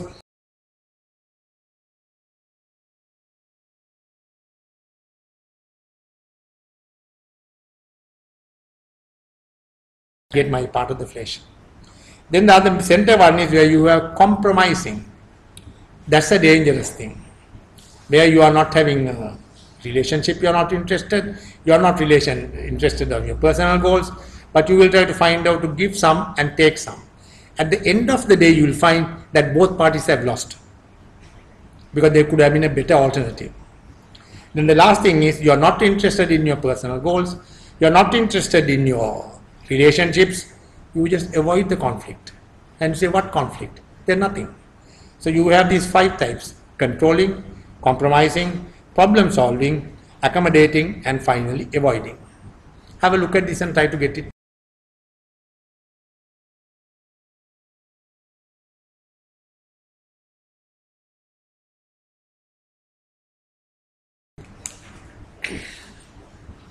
Now we look at the different types how you can tackle the problem. You can manage a conflict. That means you are living in conflict. But you manage it by changing attitudes, behaviors and relationships. Then you can transform the conflict. When you transform, the conflict is there, but you change the people's ideas, thoughts, that they will try to adapt themselves to a no conflict situation. Then you can resolve the conflict. When you resolve the conflict, you can do it in so many ways. You can use facilitators, you can use mediators, you can arbitrate, you can litigate.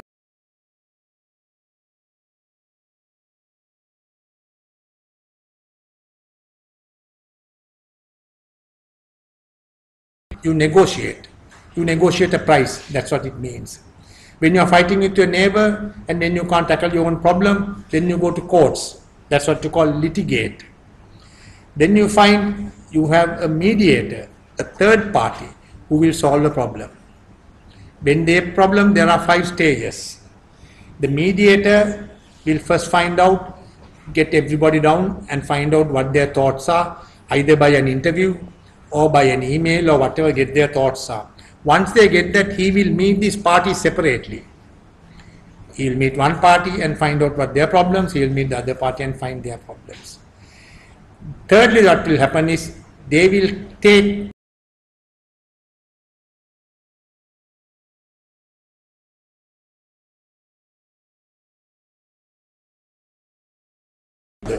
then you keep on adjusting these problems in a way that you can find solutions. So at every turn, the conflict parties are aware of how they are going to tackle this. So finally, once they come to an amicable settlement, you find the mediator will say, this is the answer and this is what we will do it. I will repeat the 5 stages. First you talk to both parties, then you talk to individual parties, then you take what from the other and go to the other party, then you bring them together and find which is the best possible solution.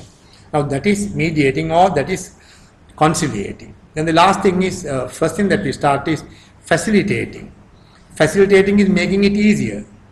Now you find in an engine you put oil to make the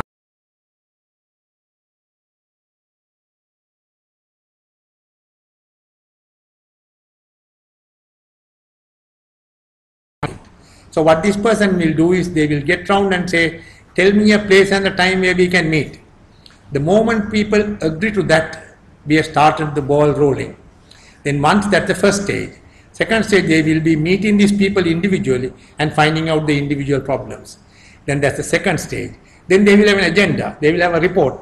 And finally, the facilitator will say, this is what we want to do, and get the opinion of everybody, and they will settle the conflict. Then you have the third type where you have an arbitrator. Arbitrator is quite different. Arbitrator is preventing something from going to courts. Arbitrator is, after that there is no sense of appeal, no chance of appeal.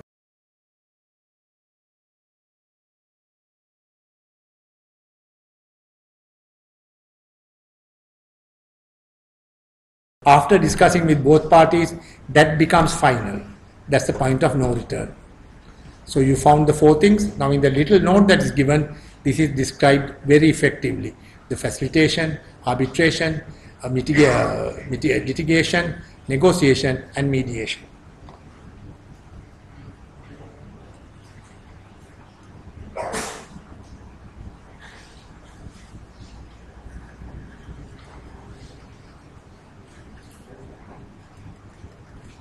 Right, now we get back to, get back to leadership now again.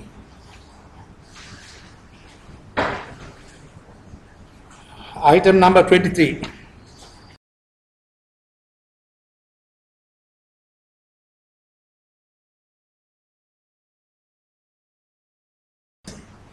And if the boss says, Nimal, come in the afternoon, we have some work to do. Now Nimal feels that he is going to be thoroughly at home. The wife is not going to tolerate this. So Nimal will say, Sir, මට මේ ප්‍රශ්නයක් තියෙනවා. මගේ නෝන කැමති නෑ මම පරක්කු වෙලා එනවා. Now that man is wife-centered. His intention is the wife. Then you find the second type is that this man says that you will get overtime if you come. That man is Harsamangenna. Now that man is money centered. Now if he has something to do with the church or the temple,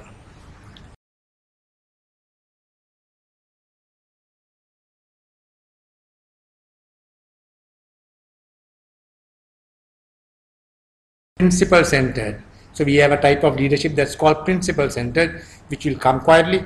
And we will start, when you say action centered, we are looking at the person, the group, and the situation. Now if I Winston Churchill won the election, won the war, but lost the election. Sarat Fonseca won the war, lost the election. So that is the situation, group, and the people. So you find the leadership that happens where it's the action centered, where you are looking at a task, where you are looking at a team, and where you are looking at an individual. And the authority derives from either knowledge, personnel, or the position. So in other words, now that is what you call roughly.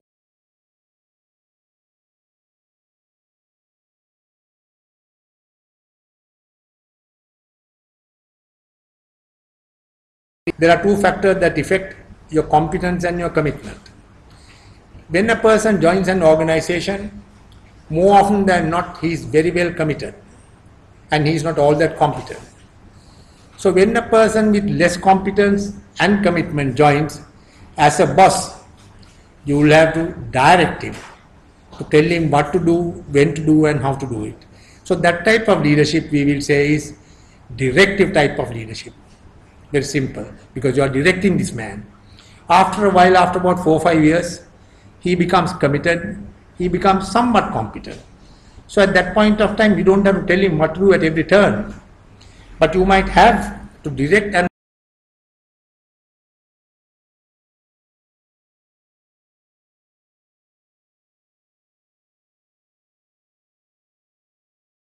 years. Now we are looking at greener pastures. He wants to go abroad and earn money, buy a new car, buy a new house. Now that's the time the boss should be careful. He should not allow this man to go.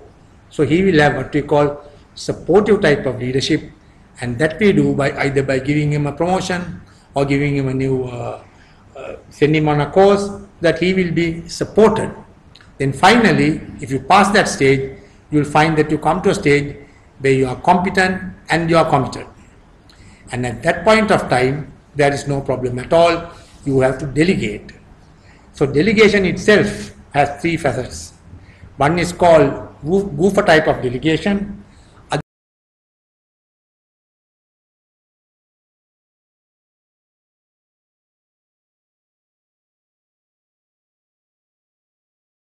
The person who is your boss or your wife or your husband will be telling for you to do everything at every time. I'm sure most of you will have experience. Say when you are driving, your wife will tell, turn this way, turn that way, go this way, park here, park there. Now that is goofer. The term derived is from go for. Then the next one is steward type of delegation. The steward type of delegation is where you tell them what you want to do, when you want to do, and how you want to do it. After that you leave it to themselves. So that is, you give them directions and you delegate.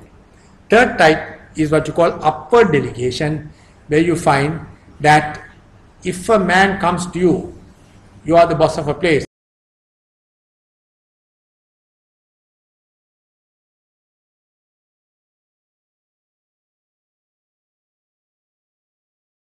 You say, he comes and tells you, see, he does not know how to use the fax machine. අපි මොකද කියන්නේ?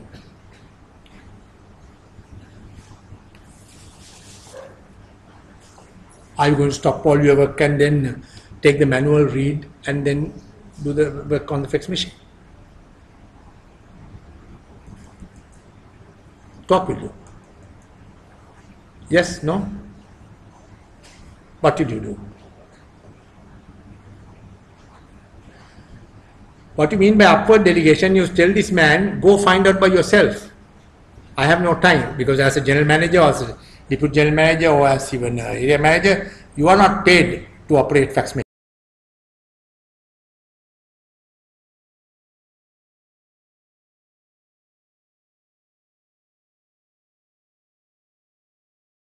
Situational.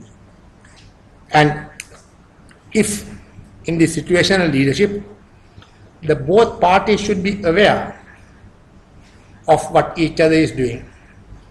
Now, when a man is competent and when a man is competent and is committed, the boss doesn't have to do anything. He can just wait.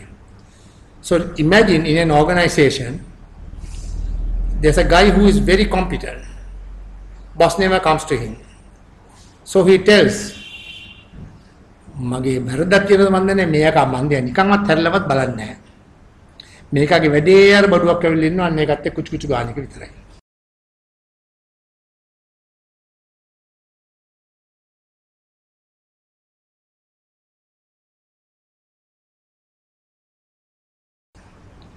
So what happens is the boss should tell, මම මේ ළමයා ළඟට යන්නේ මගේ ඇති වල්කමකටවත් නෙවෙයි මම යන්නේ මේ ළමයා වැඩ දන්නේ නැති හින්දා. මම ඔයා ළඟට ඉන්නේ නැත්තේ because you are competent. Is that understood? Whether when he's competent and how you should change the situation and leadership with effect to people and with effect to time.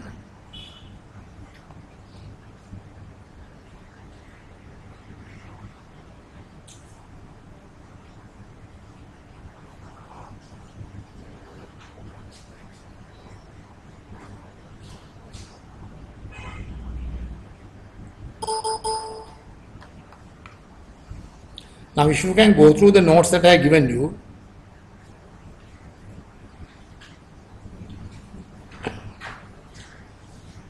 and go in about 5 minutes, whatever I have told.